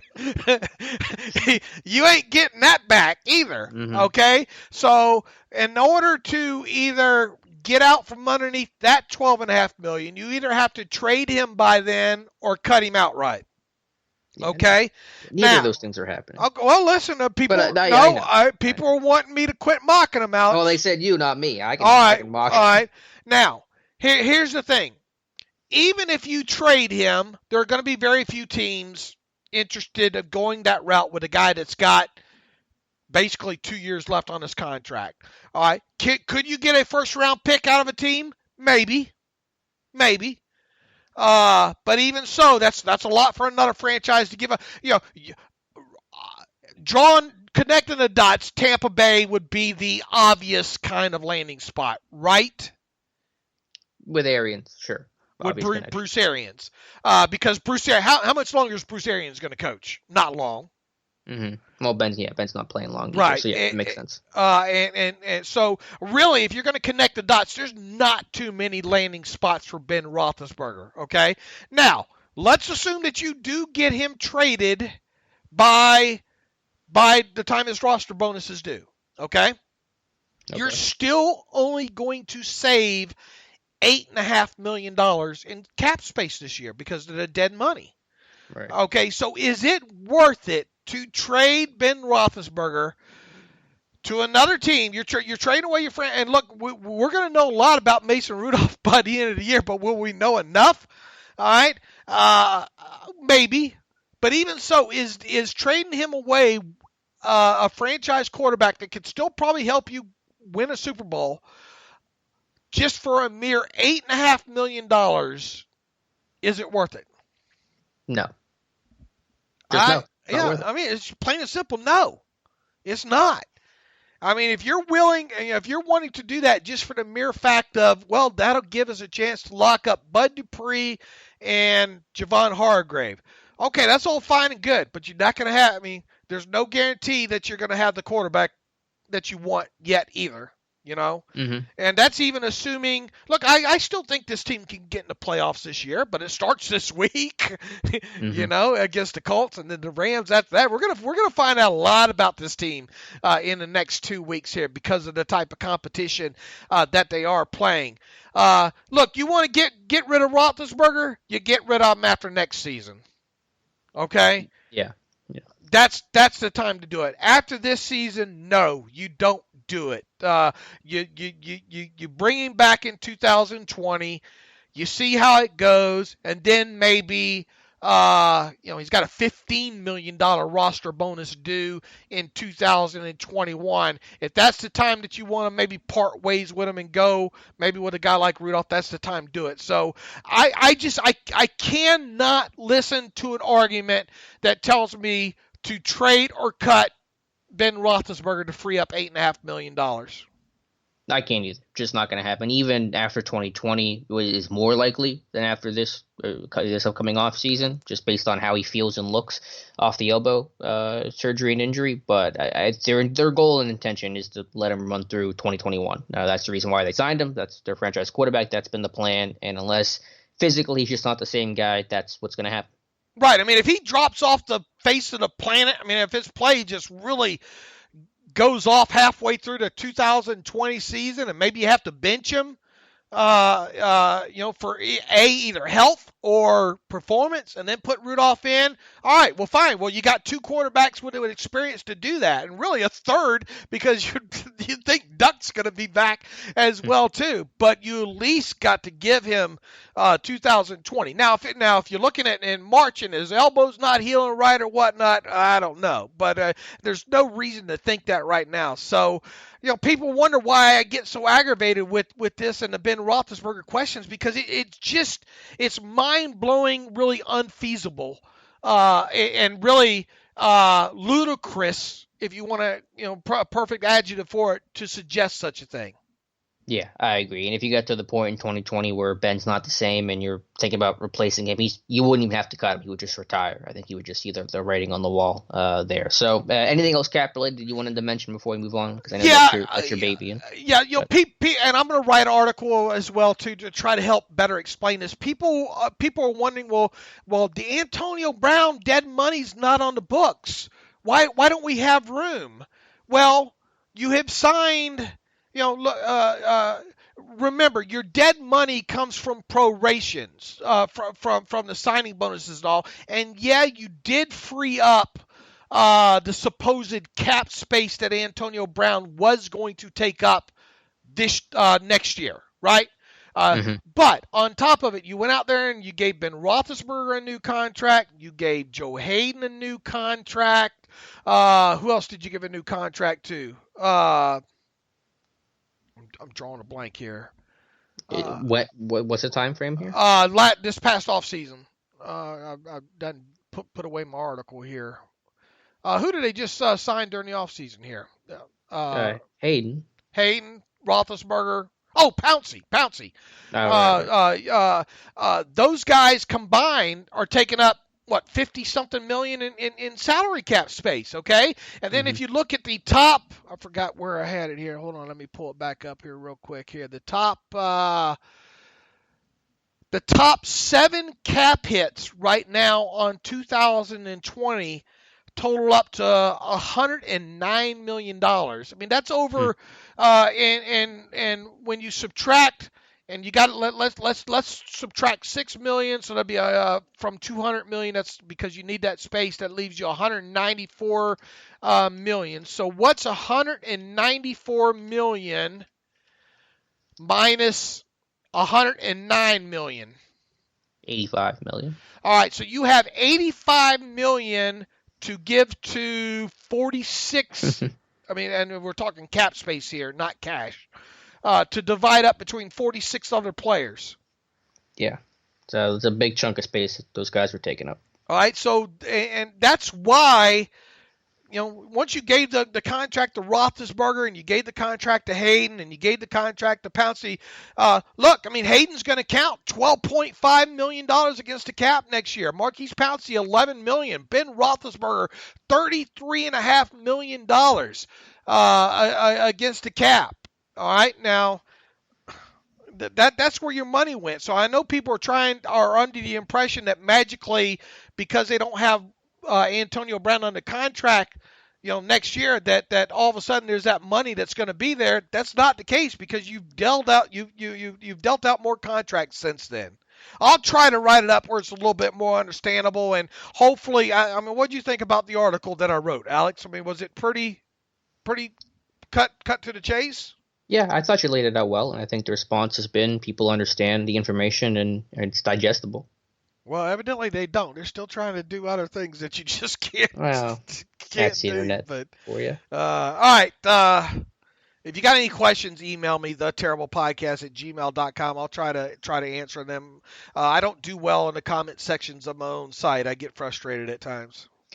All right, let's move on to the Colts now and preview this game. Colts, good team, well-coached team, I think, across the ball. They're fundamentally sound. They don't turn the football over, as Zach Kiefer talked about. They probably don't create as many big plays defensively as the Steelers defense doesn't, but let's stick with their offense. I think you got to be impressed with the job they've done. As Zach said, Andrew Luck retired right before the season started, really out of the blue, took the whole team, the whole league by shock, and Brissett's done an awesome job. They got a great offensive line. Quentin Nelson, Cam Hayward's going to be a 5-star matchup. But what is your impression of the Colts offense? Yeah, they're not asking Jacoby to do too much. You know, Mm-hmm. they're having him play within kind of a confines of an offense, and make no mistake about it, this is a guy that we talked the other day. He's a big guy. He's hard to even if you get to him, he's hard to bring down. And he's not the most mobile quarterback, but I think one of the things that stuck out to me in the game against the Broncos, Alex, is he's not afraid to take off with the football if something's not there and run. And when he does, he makes good decisions. He gets down. He gets 8 or 9 yards. Is he going to break off a 20-yard run against you? He better not. But he will. He's not afraid if it's 3rd and 6 or 7 or whatnot. It's not there to him tuck it and run and get the first down. I fully expect him to do that. This is an offense that is built kind of around the running game. I like how they use the tight ends. I like how they go heavy at times. And they will try to bludgeon you with Quentin Nelson and pulling him and getting him on the move. Kind of the things that we see the Steelers like to do sometimes offensively with the power running game. They'll try those 14 straight plays, right up the gut as well too. I think you'll see them maybe occasionally run a little bit of outside zone where they could get those interior guys making those reach blocks there. But I think everything kind of builds off of the running game. Marlon Mack's a very talented guy that you can do a lot of things with as well too. I'm not sure if you noticed it. I'm sure you probably did because of the problems the Steelers have had against it. They'll go empty on you. You did notice, didn't you? It's in my report. Yeah. But they will go empty on you, and that's probably one of the scary things. Now, a little less so without T.Y. Hilton being at full strength. But they will use their tight ends in the passing game. They will use their running backs in the passing game. They're not afraid to condense the offense around the tight ends, they're not afraid to expand out the offense with the tight ends. What did I miss? I agree. No, you hit on everything there. It starts with the offensive line. Nelson gives them so much flexibility. They use full block. We don't talk about full blocks too often on here, but it's just basically the, two adjacent linemen trading assignments. So an example in our scouting report in the offense is the center down blocking the one tech and the left guard pulling around to work to the mic instead of, having the center go to the mic and the left guard try to block the one tech. So they use a lot of these little pulls just to get Nelson on the move to create leverage with their down blocks and things like that. It's going to be tough to combat. They have a little bit of wham too, a little kind of Patriot stuff. Will they have those tight ends? Ebron and really Doyle does more wham blocks than Ebron. He's the better blocker that'll come down and try to ear hole the 3 tech there. So they have a good run game plan. They're varied, as you said in the pass game. The big thing for me is empty, and that'll even without T.Y. Hilton, when you go empty, you're going to stretch the field horizontally and vertically. You're going to create more winnable matchups, more one-on-one looks. It's going to be harder for the defense to disguise their looks, harder for them to blitz and things like that. Those are the strengths of what the Steelers defense do, disguising their coverages and being able to be creative with their blitzes. So empty's a good combatant to that. So even without Hilton, they have talent. Pascal's a good explosive player that can create big plays in the return game. I think a big 47-yard return to open up the Broncos game last week. And Paris Campbell is always a big run after catch threat that's been quiet this year, but I think could come alive in this game. Then Ebron and Doyle are 2 successful tight ends. So the empty sets the Colts run and the talent that they have is the big thing that concerns me. Here's something else that I'm a bit concerned about too. We saw them kind of go with that smaller look, that kind of what are you technically calling that look that they used last week? I'm not sure what you're referring to. Kind of the 3 inside linebackers on the field. Oh, what the Steelers did. Yeah. I don't have a name for it. I just 155. Yeah. The thing is I don't think you want to use a lot of that in here because I think they'll try to muscle you with the run. In other words, I don't want to see them go small too often with those fronts. Yeah, I agree. Unless it's 3rd and long, but even then. But yeah, Hayward and Nelson's going to be the big matchup. The other thing I wanted to mention with Brissett, Ben Fennell has a great stat on Brissett's red zone efficiency. Him in the red zone this year, 13 touchdowns, no interceptions, no sacks. It's the 3rd best red zone offense in football, scoring about 2/3 of the time. And Steelers have a top 10 red zone defense, and so that'll be a big matchup is red zone offense versus red zone defense. Both have been successful. Something's got to give. Yeah, you can't let them get that running game going. You really and move downhill on you, and that's why I think you just got to go with your big guys. Probably get Vince in there as well too, and hope you survive some of those matchups against the tight ends in this one as well too. That's what I would do defensively. The thing about Jacoby, man, impressive too. Jacoby Brissett, he got kind of that flick of the wrist, Mm-hmm. He can put it out there on a laser in a hurry. So probably not going to be a lot of air underneath some footballs in this game. It's a little Ben-like. Early days of Big Ben. Can hard to tackle, can not super mobile, but can create when things break down and run if he has to. And a big arm that's playing really well. I think the one matchup you want to circle, the one winnable matchup is T.J. Watt versus Braden Smith, something we talked about with Zach a little while ago. That's probably the one where Watt's going to have a big game because I think Hayward can have his moments against Nelson, but that's obviously a really quality matchup, and Dupree's going to probably struggle a bit against Costanzo on the left side. I think you're going to have to do a little bit better job of covering downfield in this one. Yeah, I think so, especially of those seams with the tight ends. Ebron, 14.5 yards per catch. Only Jonnu Smith has a better yards per catch at tight end this year, so that's where they're going to get some of their big plays from. And I only said it because I expect, we'll see how the pass rush does. But I mean, this is a good blocking team. Make no mistake about it. Mm-hmm. Yeah, they've gone empty on their own goal line before. You got to have a lot of trust in your quarterback, a lot of trust in your O-line to block it if you're going to go empty when your quarterback's standing in his own end zone. All right, flipping it over to the other side here.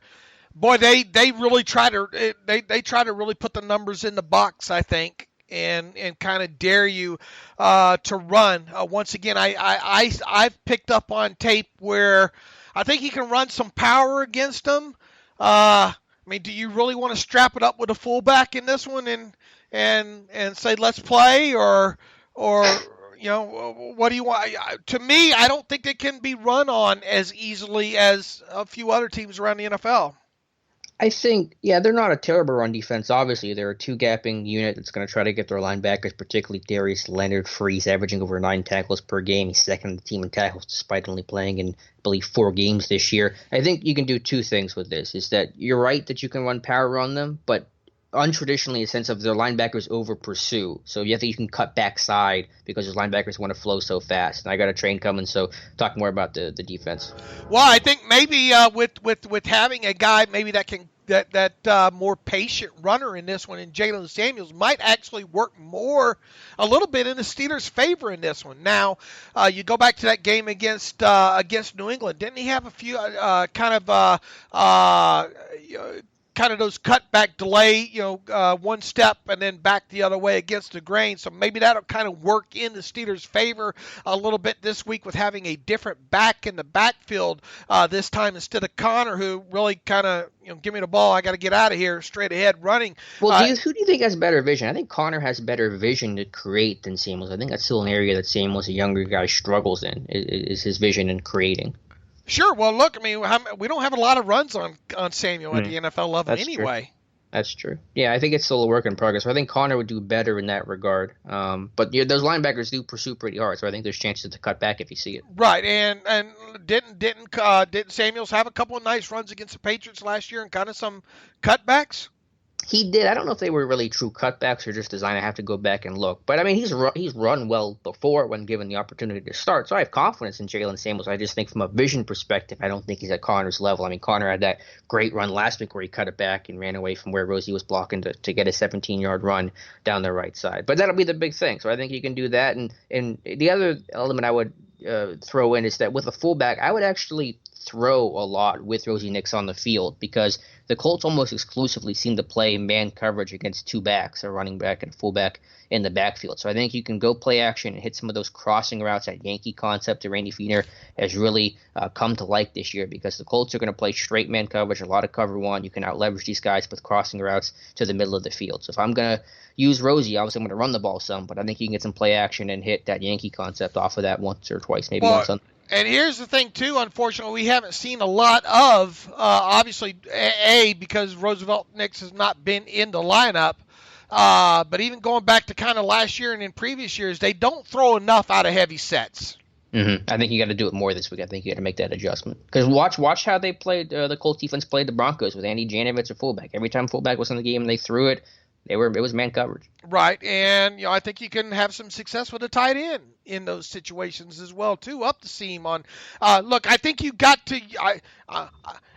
Here's the thing: if you do have Nix on the field more, then you're going to have Mason Rudolph under center more, and that you're probably going to use some play action off of that when you do throw. So the one thing that really did stick out to me when it comes to that defense is they are so keyed on the run, especially when there is heavy formations on the run formations on the field, that you will see all three of those linebackers moving forward. So that's going to open up, some levels concepts, right? I mean, you can do out of that, sneak the fullback out. You can do a lot of things with Jalen Samuels. I don't think this is a game that you want to expect Jalen Samuels to carry the football 25 times in. Yeah. Again, it just depends on Connor's status and the game flow and stuff like that. I just think how you run it and if you're going to be effective in it. And I think if you want to run power, you got to alert Samuels that you may have to bend this run back and kind of go outside the structure of the play because those linebackers are going to flow and charge hard to the front side so they can not get reached and washed by these pulling linemen. So it'll be interesting to see how Fichtner approaches the run game. I think the running backs are going to have to really create though to have the most success possible. Look, I'd like to see them do some things and go empty themselves, maybe with some Samuels, lined up outside there. Before we started previewing this, I said, look, explosive plays, I think are, every game really it depends on explosive plays, but I think one explosive play could probably blow this game open in this one. So it's important that the Steelers are the ones getting the hand up in this situation here. I would like to see them do things with Samuels out of the backfield as a pass catcher. With the Colts secondary, what do you see in there? I think it's a well-coached group. It is, but Rock Ya-Sin's been a little bit grabby. I think he is a guy that you kind of go after. And look, I mean, they don't have a lot of big names over there. And Pierre Desir, it doesn't look like he's going to play. We'll definitely learn more by the end of the week. But even if he doesn't play, even if he does play, he hasn't had a lot of practice, as well. So I think you can exploit them. I think you can do a lot of stuff down the seam, and I think you can do some stuff on kind of those Yankee concepts that boy, Randy sure likes to run that. But to his credit, Mason should have hit at least one of those late in that game to Deontay Johnson there. So they've been open, and if it's not broke, don't fix it there. But maybe we'd like to see a few different maybe combinations on some switch routes here. But I think they have the ability to hit the plays down the field, especially in the man coverage, as you mentioned, especially when the Steelers run more heavy personnel. I think the big thing you won't be able to do is find Juju on third down or in the red zone. The Colts seem to have a specific game plan. I saw it against DeAndre Hopkins 2 weeks ago. I saw it against Cortland Sutton last week when Emmanuel Sanders was traded to San Francisco. That they are going to bracket and double the heck out of your top weapon on third down and red zone. They are not going to let your number one guy beat you. Very similar to the mentality of the Patriots employ on third down and in red zone. So that's going to rely on guys like Deontay Johnson, like James Washington, and any other ancillary targets that have to step up because Juju on third down is probably not going to be your go-to target. How many explosive plays have they given up this season? It's not many. Both teams have done a great job of not allowing the big play. They've only allowed 23 completions of 20-plus yards. I think that's ninth in the NFL. So they don't allow big plays. And I haven't looked at their deep passing stats allowed. Defensively, though, on explosive plays allowed, Steelers have only allowed 23 so far. Let's hope they didn't allow, of course, any in this last game that we made sure to point out. Boy, the Patriots have only given up 20 on the season. Wow. So since week 4, Steelers have only given up 6 explosive plays. That is number 1 in football, even better than the Patriots. The Colts have allowed 28 in 7 games, so that's an average of 4 games. It's not awful, know. And a lot of that comes from the run game. I mean, the pass game, they are not giving up a whole lot over their heads.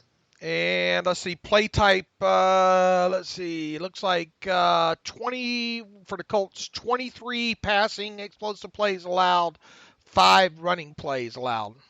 Yeah, that passing is ninth in football, so they're good. Good, yeah, you're right. There's not a lot of names here. I mean, everyone knows Darius Leonard and maybe Justin Houston. You probably couldn't name too many other guys if you're a casual NFL fan, but they got guys like Kenny Moore that's played well. Kari Willis, a rookie, has played well. I've always been a big Clayton Geathers fan. Malik Hooker's a high pedigree guy from Ohio State. I'm sure the Steelers like coming out. So they got talent there, and it's well coached, and they're sound schematically. They know who they are, and it's a really solid group. Dang, I forgot to ask him about Ben. Don't they Ben Manigault. Yeah, Ben Manigault over there, and how he's playing and all. I really liked him. I liked his tape at TCU. Really did. Right. Justin Houston, obviously. I mean, that guy can get after the quarterback. Jabal Sheard can as well too. I think the Steelers front can handle those guys though. Yeah, they don't scare me too much. Filer versus Houston, though, is probably going to be the one to circle. Absolutely, they're not a team. I didn't see that blitzes too terribly much. No, I haven't seen it much either. They're a 4-3 front. They're going to let their big guys, Houston particularly, he's got 5 sacks this year, get after it. But they got sacks from a lot of places. They got 19 of them on the year. Kenny Moore even has a sack coming off the edge. So, I mean, a little bit, but primarily they want their guys up front to win their battles. This should be a good matchup, Alex. I'm really excited. I think that this is as tough a decision I've had to make. I think maybe all season, maybe the Seattle game in terms of I don't know who's going to win this one because I think these are two teams in similar spots, and I think it's going to be a really close game. All right, shall we get to our picks then? Let's talk about our friends at MyBookie first, and then we'll talk about who we're picking. I know your streak, but we picked both wrong last night of your Thursday Night Magic has come to an end, unfortunately. I had it right there in the sights, though, until that Andy Isabella play. Look, I was due for a long TD beat like that. I did hit the over though, so. I gave out 2 bets last night. I had the minus 10.5 with the 49ers, and I had the over. The over hit, but unfortunately did not cover that one there. But as a true football fan, you already know just as sure as the seasons change, Tom Brady will keep the Patriots in the game. Every weekend, our favorite gridiron warriors put their skills to the test, so why aren't you doing the same? We're almost halfway through the 2019 NFL season, so now is the time to get off the sidelines and get in the game with MyBookie. MyBookie is the premier place to bet on all your favorite pro and college football action every weekend. They always have the most up-to-date lines and the most prop bets of any sports book on the planet. So, if you're going to bet this season, do the smart thing and bet with the best at MyBookie. If you're the kind of guy or girl who likes to bet a little and win a lot, try a parlay. Pick your locks for the week and put them together in one parlay bet, and when they all come through, the rewards will be huge. Tired of watching the games from the couch with nothing to gain? MyBookie wants to get your mind off everything else and back on the game. Best part is, if you join right now, MyBookie will double. That's right. They will double your first deposit. That's right. If you put in $1,000, they'll give you $1,000. Just double your initial deposit you can use on all your favorite picks. And Alex and I try to give you our favorite picks every week as well. Use promo code TERRIBLE. That's terrible. Promo code TERRIBLE to activate the offer. That's promo code TERRIBLE to double your cash today. Visit mybookie.ag today. You play, you win, and you get paid. All right, Dave, let's get to our picks. All right, let me pull them up here. Got a couple good games on tap this weekend here. And that game last night ended up being a little bit closer than I thought, obviously, than we thought it would be. Houston Texans at the Jacksonville Jaguars. This one should be a good one. Jaguars getting 2 at home against the Texans. Oh, I got to go with Houston on this one, even without J.J. Watt. I know Minshew played well last week, but Houston's doing a great job, and Hopkins has really come on scene the last few games. I'm going to go Houston.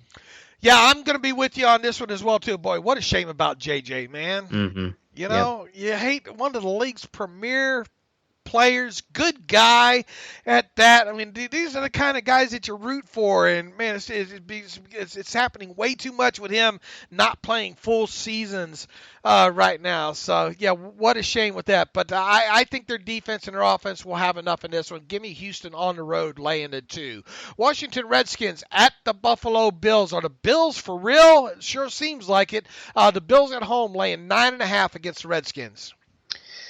Washington just a mess. The Trent Williams saga gets crazier and crazier again. I like Buffalo, most underrated defense in football. I think Josh Allen flies under the radar a bit. A running back, Devin Singletary's getting healthy and making an impact with some explosive runs. That's a pretty big line, but I'm going to go Buffalo to win by 2 touchdowns. Too big a line for me. I think Buffalo wins at home. I think they, probably 6-7 point game, something along those lines. I got a good feeling about this for some reason. Give me Buffalo plus the 9.5. I think maybe they get a field goal or something late to get this thing covered. So give me Washington plus the 9.5. Tennessee Titans on the road against the Carolina Panthers. The Panthers laying 3.5 at home. Wow, this one's tough. What Kyle Allen is going to show up. I know Cam Newton, they're saying, he's still doing his rehab. He's not any close to a return, so it's going to be Kyle Allen for potentially the rest of the year. Ryan Tannehill is moving the ball in Tennessee, though. What's the line on this one? 3.5. Panthers minus 3.5 at home. Yeah, I don't have a lot of confidence in this one. I'm gonna lean Carolina, but I don't feel too good about it. Yeah, because they're at home, I think Carolina is the better coached defensive team on top of it. And look, it is Tannehill on the other side, right? So give me Carolina in that defense, lay the 3.5 at home. Chicago Bears on the road. What's going to happen? But the Bears, they've fallen off kind of the face of the earth here. Bears on the road against Philadelphia. Philadelphia laying 5. What you got?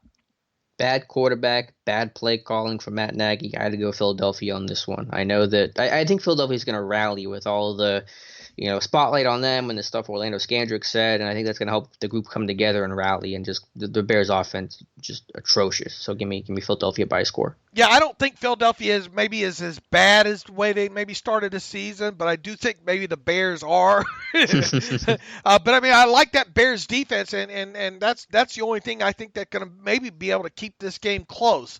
But with that said, give me the Eagles, maybe a last minute fluke touchdown or something to cover this. So Eagles minus 5 for me. New York Jets, Jets at the Dolphins. I won't be tuning in for this one, but regardless, Jets at home plus 3.5. Give me Miami in this one. They've been so close. That they're just desperate for a win. That doesn't mean they're going to win. But again, I think Steelers fans found out what I had said before the game. The Miami's a better team than their winless record indicates. And the Jets, I know they're going to get Le'Veon Bell involved more. He's kind of talked to Adam Gase about that. He could have a real bounce back game. But that Dolphins team is better than we give them credit for. They've been so close to a victory. They got to be able to pull out one of these. So I say this is the week. Boy, Jets don't win this one. Adam, I don't know, what a mess over there. But that said, I think they've got enough. The Dolphins got some banged up corners now too, right?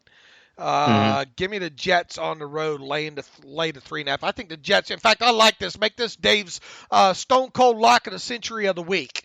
You're rolling the dice on the Jets Dolphins. Yeah, Jets minus 3.5. Book it, baby.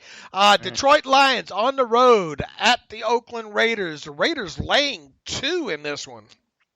Yeah, Oakland's starting to turn things around. I think they lost Rodney Hudson, their center, though. That's going to be a big difference in this one with Snacks on the other side for Detroit. So Detroit, can they get a run game going? They didn't get Kenyon Drake. He goes to Arizona, has a big game there. What are they going to have with Ty Johnson and Trey Carson and J.D. McKissick? But a tough one. I'm going to go Detroit, though, by a field goal. Man, I don't know which way to go. I mean, is Oakland for real? Look, if you're a Steelers fan, you're probably rooting for Detroit in this one, right? To kind of get Oakland out of the picture there a little bit. I like Detroit to win this one on the road and upset here. So give me Detroit plus the 2 points with this one. All right, moving on. Let's see. We got Tampa Bay on the road against the Seattle Seahawks. Boy, what a tough chore this is for Tampa Bay to go on the road all the way up to Seattle. Seattle only laying 5.5 at home. That should be your Stone Cold Lock of the Week of the century or whatever you say. I'm going to go Seattle, though. Yeah, too tough. Defense creates too many big plays. Russell Wilson, MVP candidate. Give me Seattle by a lot more than 5. Yeah, this I smell a rat here. I don't know. Because of that, give me I don't know. I got a weird feeling about this. So give me Tampa Bay plus the 5.5 Ooh. here on the road. I don't think that maybe they win outright, but maybe they keep it close there, field goal game at the end here. Boy, I tell you, a team that better win this next game is the Cleveland Browns. If they want to stay in this thing, they are on the road against Denver. Obviously, I don't think Joe Flacco is going to be in this one. Did you hear the Baker Mayfield get upset this past week? Things are, it looks like they're not going to be Super Bowl champions. I'm going to go out on a limb, Alex, and I'm going to say that Cleveland will not win the Super Bowl this year. And also Cleveland on the road laying 4 against Denver. I agree. No Lombardi Trophy in their future for 2019, but I am going to say they win. I'm going to pick them this week, and they beat Denver. I think they can right the ship enough. I honestly, I didn't really care too much about the whole blow up with the reporter thing. I don't know if you put too much stock into it. I think it was not nearly as big of a deal as it ultimately was made out to be. Tony Grossi will get under your skin. Yeah, that's mainly why, because that Grossi guy is always taking shots at Baker, and they've had a history there, and Grossi does a pretty bad job in general. So if it was another reporter, then maybe I would be like, wow, it's probably a bad reaction, but you could tell that he's just trying to prod an answer. I know he's a quarterback, and you got to rise above all that stuff, but ultimately I don't think it means a whole lot. Do you remember Ben Roethlisberger ever storming out of an interview like that? No, Ben's thing. I know he's been terse or been an asshole. Yeah, Ben doesn't like you. He will give you the shortest one-word answer, but he won't actually leave the area. He'll just he'll let you know though if he's not happy with you. Right. I mean, you can tell that he'll passive aggressive you, he'll smart ass you, whatever. But I don't ever remember him just storming off. Off before. Maybe he has, and I just don't remember. But can you imagine if he? Here's the thing. I'm happy that they're at least magnifying it, because damn it, if Ben was to do the same thing, it'd be all over. Heck, we'd have they'd be breaking into ESPN talking about that with breaking news. But anyway, Cleveland's just too talented not to cover this. Give me Cleveland on the road -4. Green Bay on the road against the Chargers. Chargers fired Ken Whisenhunt. What's going on with this Chargers team? At home, they get Green Bay coming in. Green Bay laying 4. Aaron Rodgers playing some really good football right now, and I think they're doing it with Devontae Adams on top of it. They are, and I apologize if there's noises behind me. Fire whistle going off. But yeah, give me Green Bay. Too much firepower. Devontae Adams coming back, and the Chargers just look like a mess right now. Yeah, give me Green Bay on the road, laying the 4 on this one as well, too. All right, Alex, Steelers need some help. We're all Patriots. We're all Tom Brady fans this week. New England Patriots on the road against the Baltimore Ravens. Patriots laying 3.5. Yeah, give me New England. Maybe that's me hoping it, but hey, they're always a safe bet. But it'll be a great test, and I'm really. What time is this one? This one is the night game, right? Is it the Sunday night game? Yeah, the Sunday night game, okay, I think. Cool. So I'll be able to watch. Yeah, that's a 5-star matchup, but I'm going to go New England. Yeah, give me New England to blow them out. Oh, you think a blowout? You're never going to lean into Baltimore, are you? I can't get on them, man. I think some of those cover packages that the Patriots use will just be blow Lamar Jackson's mind in this one. If Baltimore wins, though, will that convince you? Finally, it will. Yeah, okay. If they win this one, you got to take them. You damn sure got to take them serious for sure, because not only it means their defense has played well, and it means that their offense was able to keep up as well too. So most definitely, the Steelers can't afford them really to win this game. If they do, you better just start hoping for the wild card. Yeah, because how many more on the schedule? Look, the Steelers do plan to close out the season, but realistically, how many more games on the Ravens schedule are they likely to lose? They're probably going to be favored in most of them. Right. Not many, especially if they beat New England. That'll make them one of the top teams in football. All right, Dallas Cowboys on the road against the New York Giants. This is Monday Night Football. Dallas -7.5. That's a big line. You know what? I'm going to say the Giants cover this one, stick my neck out a little bit. The Cowboys are still going to win, but primetime football, Daniel Jones, maybe he picks it up a little bit. Maybe they get Sterling Shepard back. I don't know. Dallas can be a little flighty, so give me Dallas to win, but Giants to cover. Yeah, give me Dallas to cover this one. This be a 9-point game, something like that. So Dallas minus 7.5. Okay, Alex, here we go. Steelers at the Colts. This really should be a good game. I'm excited for not only this game, but the next one as well too against the Rams, because people are quick to point out the Steelers' losses have come against some pretty damn good teams, right? Mm-hmm. But their wins have come against some pretty damn bad teams. This time, these next couple games, we get kind of middle of the road teams. So it starts with the Colts. It's going to be interesting to see what happens with this whole T.Y. Hilton thing on top of it. But even though they're traveling on the road to Pittsburgh, the Colts are laying 1.5 right now on mybookie.ag. This is one of the toughest calls I've had to make for the Steelers all year. It's going to be a great litmus test. As you said, it's a team that's not one of the top teams, but far from the bottom either. That'll really help gauge where the Steelers club is at now that they've kind of settled in with Rudolph and not scrambling with their whole quarterback carousel. It comes down to me with that Colts offense just being stronger than the Steelers offense. Steelers issues at running back and who they're going to have available, and just Brissett's done a nice job. They play mistake-free football, the Colts do. So this one's tough. Could easily be wrong. Don't feel nearly as confident about this one as I have in past games, but I'm going to go Indy 24, Pittsburgh 20. All right, what's kind of the difference here? A big play late or what? Yeah, I mean, both teams do a good job avoiding the big play. I just think the Colts play more mistake-free football than the Steelers do. And now, granted, the Steelers' defense is more opportunistic, significantly so, than what the Colts' defense has been this year. But just it comes down to quarterback play. That's so much what the NFL is decided by is your quarterback. And even though they don't or may not have T.Y. Hilton, and certainly not a healthy T.Y. Hilton, even if he does play, they have a quarterback that can get the job done. I think Pascal's a good receiver. Paris Campbell's a guy that concerns me. Those tight ends are always kind of the thorn in the Steelers' side. So it just comes down to the Colts offense and better quarterback play for me. You know what? I've championed this defense now for a couple weeks now, and I put a lot of stock in this adjusted net yards per passing attempt stat, which really starts coming into tune in maybe another week or two. I mean, we've got a good look at snapshot of it now. I think once you get teams with every team playing 8 games, it really gives you a good snapshot. Offensively, the Colts 6.9. Defensively, 6.8. That defense, isn't as good as what the Steelers' defense is, but on the flip side, the Steelers' offense isn't as good as the Colts' offense is. So, which team is going to have the better? I think the Steelers have a better chance with Mason maybe moving the football in this game against the Colts defense than maybe the Colts offense does against the Steelers defense. I've been championing this defense for a few weeks now. I hope they don't let me down in this one. I think it's going to end up being the difference in this game. Maybe a late turnover here. I think we're going to be biting our nails on this one on top of it here. I think the Steelers pull this one out, Alex. And I think it's because of the defense. I expect this one to go under 2. I don't expect a lot of points in this game. 20-18. Ooh. Steelers in this one. Total of 38 points. I think this is going to be a good game. I'm excited to see it. I think the Steelers pull this one out just barely.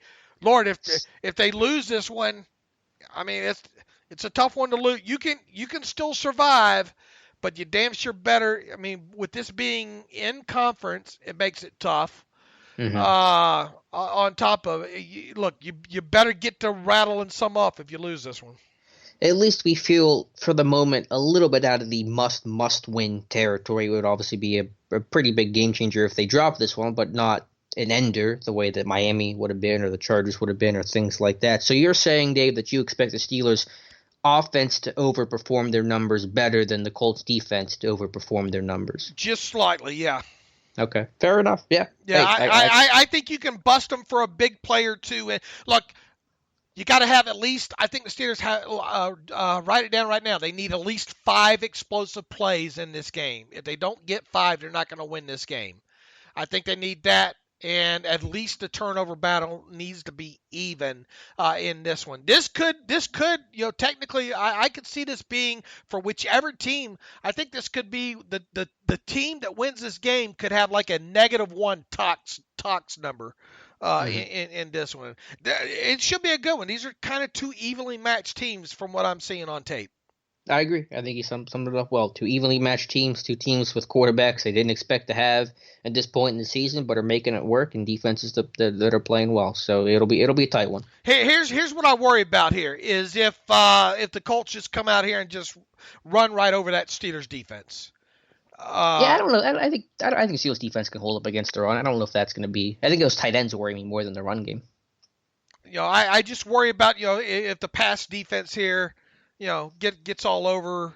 Yeah, that's my biggest thing. It'll really be a huge letdown to me if this defense does not have a good game for the Steelers. Yeah. Again, it's a great litmus test for this defense. All right. With that, should we get to a couple of these emails real quick here? Yeah, just a couple because we are running pretty long today. But hit me with a few. Let's see here if I can pull up a couple. Moncrief from Matt. Hey boys, been a listener from the very beginning and the shows just get better and better. Thank you, Matt. Keep it going for years to come, and never underestimate your influence on the listening community. My question is this: do you actually see the Steelers proactively getting rid of Moncrief to potentially save the third-round draft comp pick? If they do, who do you predict takes his spot on the roster? And no, for the love of God, it won't be Josh Gordon. Even if the Steelers win the next few games, I believe it'll be a mistake to keep him. Look, Dugan. It goes by Dugan here. It looks like we think, at least I think, they're going to part ways with Moncrief by Tuesday.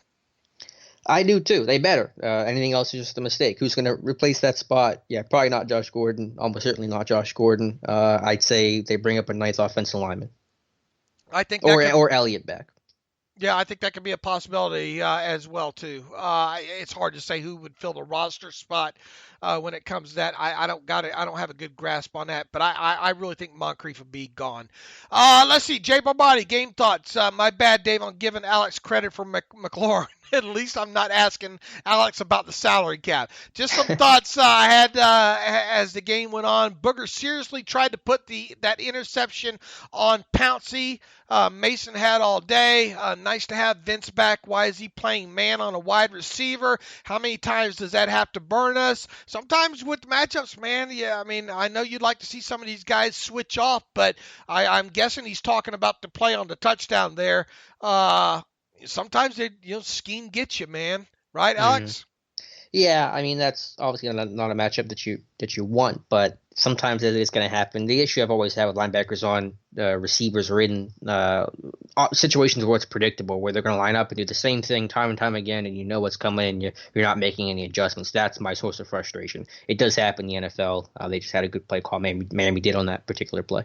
He says, woo, Bud, that hit. Yeah, Bud did have a nice hit. Look, I mean, Bud's played to run well for a long time, and now we're seeing some speed to power, man.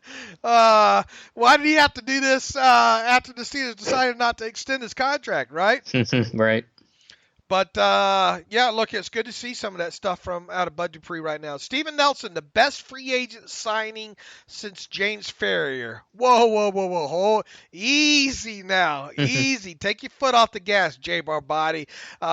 We're halfway through one season here. Let's not go compare. Look, he's played well. He also hasn't been tested a lot either, terribly much. So let's hold off on the Steven Nelson, the best free agent signing since Ferrier. Well, who would be better? Just trying to think of some names here in recent history that'd be better than Steven Nelson, worse Ferrier. Than When you kind of put it in that perspective, I mean, I think Nelson's playing really well. I mean, a long ways to go, but he's proven so far, at least, he's been worth that contract. Yeah, let's let's wait. We don't have to label this best anything just yet. 14-0. I began laughing, okay? Now that was a hell of a throw. Mason, Juju to the sideline. How you going to throw an OPI there? I guess he kind of took notes as he went. The very next throw, the Dolphins defender made at least as much contact on the incomplete throw. Snell is about 10 pounds away from being very explosive. We often, we see these running backs in Pittsburgh get with it in that, during that second off season there. I would expect Snell to learn the whole conditioning aspect as well too. He goes on, he says, "Oh God, this better not snowball on Boz." He's talking about the long field goal miss. He goes on, he says, I don't care what our pick ends up as. I'm happy to have Minkah. And he goes on to write, is Marquise Pouncey a Hall of Famer? To me, he is. I don't know if I don't think he would get in because of some of the injuries, and it's so tough for those linemen to get in. But I think he deserves it. They came into cash. They're ultimately, when they retire, are going to be worthy of Canton. Oh boy, it's tough, man, with centers, right? Mm-hmm. And then just the bias of the voters saying, "Oh, there's too many Steelers centers in already. We're not putting in another." Yeah, I mean, if he can play, he's got a couple more years left. It's tough, man. It's tough, especially with interior linemen. It's tough. Mm-hmm. My bias says yes, too, but we'll see. Let's see, losses and Bell. Cole Sachs writes in, Dear David Knox, not really a question as much a point. I don't think anyone outside of Steelers Nation realizes we aren't a horrible team. We've lost 4 games. 2 of said games came from a quarterback change mid-game. We lost those games by a combined 5 points. The other 2 losses came from teams that combined for 16-0. I understand our 3 wins didn't come from a significant opponent. Sunday could be true test to this team's ability. I agree with you, Cole. Thoughts? Also, if you didn't touch on it, what do you think about Pittsburgh attempting to trade for Bell? I think you already got our thoughts on that, Cole. And look, these next 2 games against the Colts and the Rams are good measuring sticks. Exactly. That's a great point, Cole, about the teams that they've played. The 49ers, the Patriots, the quarterback changes, and the other 2 losses. As we just said, it's a great litmus test this Sunday.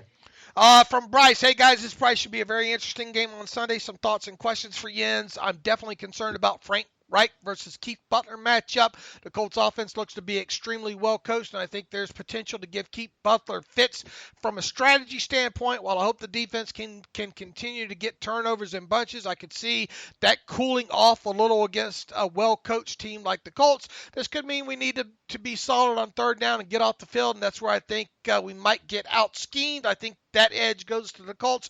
Your thoughts? Look, this is a good offense. Alex probably going to have a nightmare or 2 before Sunday rolls around about some empty sets as well too.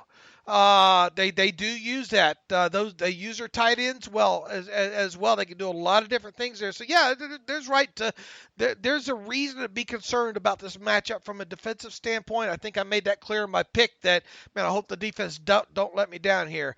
Do you guys see Fichtner doing more in the upcoming weeks to get these 2 tight ends we have more involved in the passing game?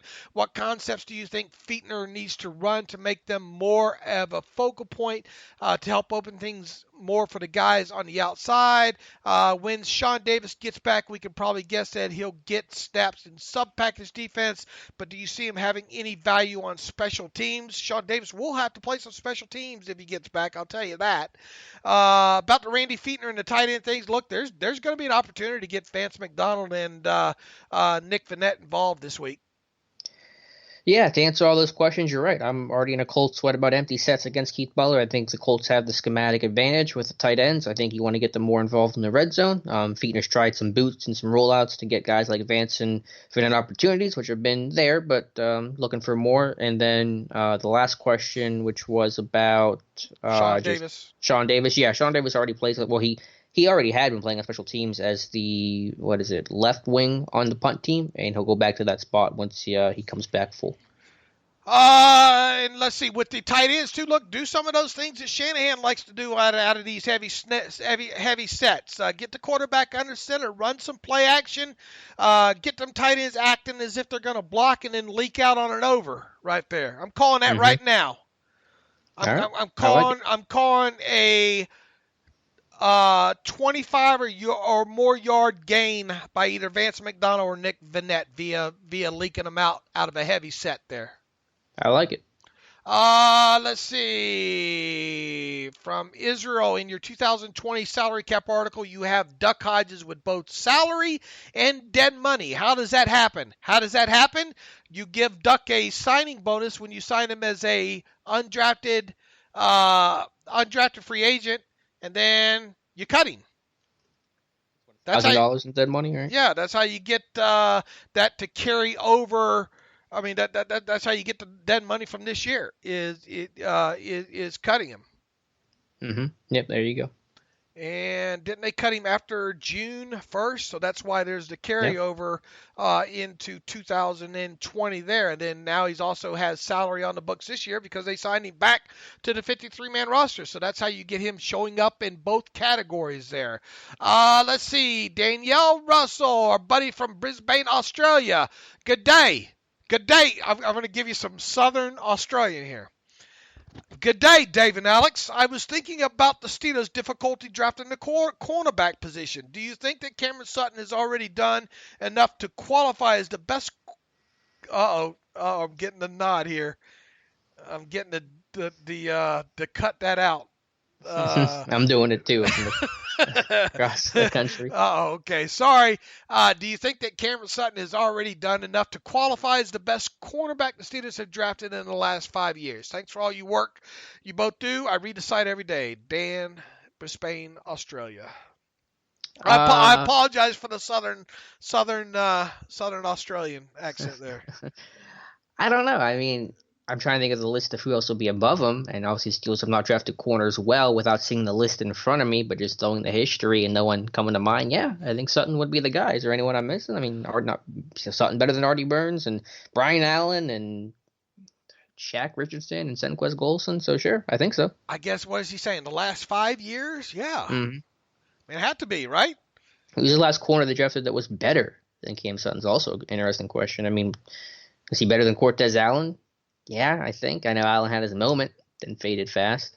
Yeah, Allen's only moment that he had was playing in sub-package against the Patriots. Is Cam Sutton the best corner this team's drafted since William Gay in 2007?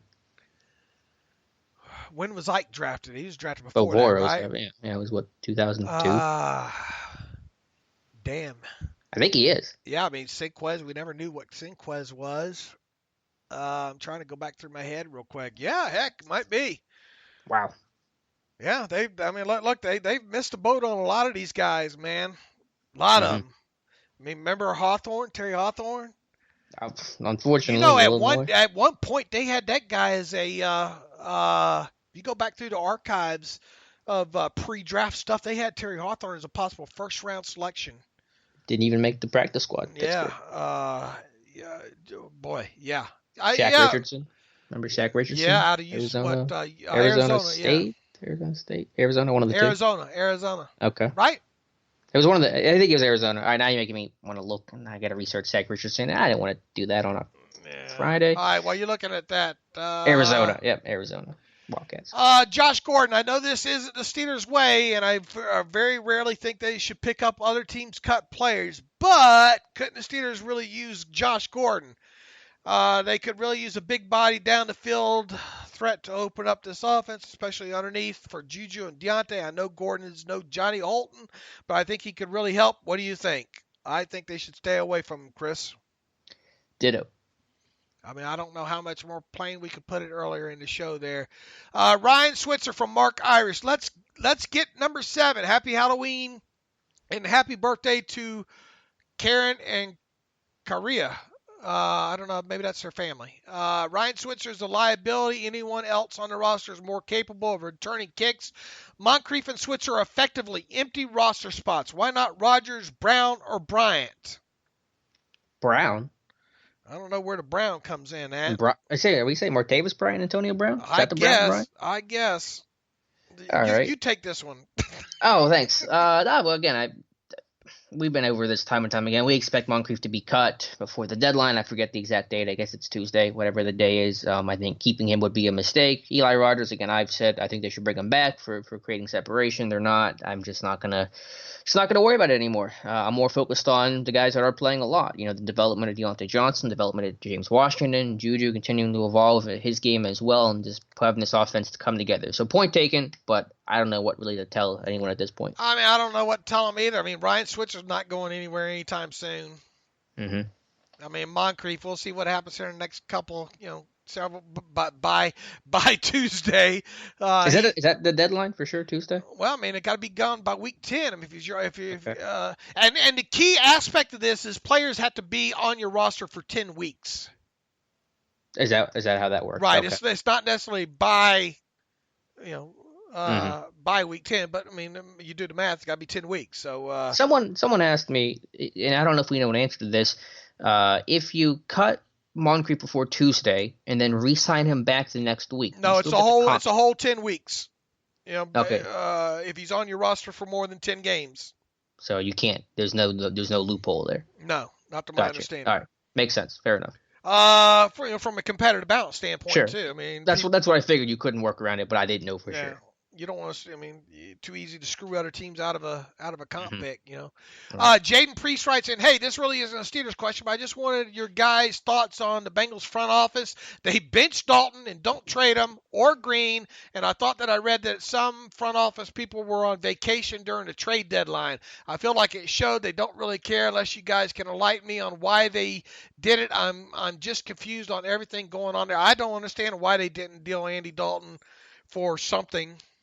I know you could probably get something probably as far as a compensatory pick, but couldn't you at least have gotten a 3rd round pick now for Andy Dalton for like the Bears or something? I don't know what anything the Bengals decide to do with their rationale. I don't know if Dalton would have had a lot of value, but Green would have had value. You could have traded Eifert. You could have traded Cordy Glenn. The fact that you made no moves in the deadline as an 0-7 team, I don't know if they were on vacation or not. I didn't hear about those reports, but it wouldn't shock me. And just, who's the worst run franchise in football? Is it Washington? Is it the Jets? Is it Cincy? Is it just yes? I mean, it's a competition. Yeah, it's all ugly. But man, Mike Brown really has made some bonehead, really horrible decisions for a long time, not just recently in a while. Trade those guys, man. Get the draft. I mean, I doubt Dalton's obviously done there. Even if Green play, I mean, what are you going to do with Green after this season? Well, he's a free agent. Right. Yeah. So you might as well. Yeah, I don't know why you could have gotten a 1st round pick for AJ Green. I think that's possible, or at least a high 2nd or something. But I'm not sure you could probably got that with him in the final year of his contract. And look, with his injury and history as well too. I mean, but you could have got something for him now. Mm-hmm. Yeah, better than nothing. And the guy deserves better too, really. Right. On top of it, Rob Jones, draft revisionist daydream. Hi, David Alex. What do you think? What do you think it would have cost if the Steelers would have moved up from the 83rd pick, which was Justin Lane, to the 76th pick to grab the Wolverine from the other side of the state, Chase Winovich? That would have helped with the Bud Dupree 2020 conversation. Week by week, my Minka is Kevin Colbert's best trade. Build its case. Was that 83 to 76? Yeah. I'm going to do some really quick math here with our trade value chart, which I know is not gospel, but it'll work here in the situation. So what is that? 210 and 75, 35. It would have taken. Oh, they don't have the round. Oh, they do have the rounds here. It would have probably taken a 5th and maybe something else to do that. Yeah, probably would have. I haven't spent. Look, I like Chase Winovich, but I'm not going to spend time being a revisionist of history here. Only unless George Kittle. George Kittle. That's the only time you're gonna catch me doing that is I'll be a George Kittle, Joshua Dobbs revisionist and all. Kevin Colbert's best trade for Minka, we'll see, but it's certainly on the right track. I mean, if you're going to give up a 1st round draft pick, you better get a guy that can contribute, and he certainly is right now for sure. How about we call it a day with that one? Yeah, I think we're good. I think we ran really long, but we knew we had a jam-packed show. All right, really jam-packed show today, as Alex just said. Make sure you follow me on Twitter at Steelers Depot. Follow Alex on Twitter at Alex_Kozora. Follow the show at Terrible Podcast. Make sure you get on Z Kiefer on Twitter. Thank you for coming on the show today to help us preview the Colts game. You like what we do, donate to the show. Go to SteelersDepot.com, hit the donate button upper right navigational bar. You can get an ad-free version of SteelersDepot.com by going to SteelersDepot.com and hit the ad-free button upper right navigational bar. For $25 for one full calendar year, you can have an ad-free version of the site that's been very popular as well. Alex and I will be back on Monday. One of us will have been right. One of us will have been wrong. Hopefully I'm the one that's right here. And as always, thanks for listening to the Terrible Podcast with Dave and Alex.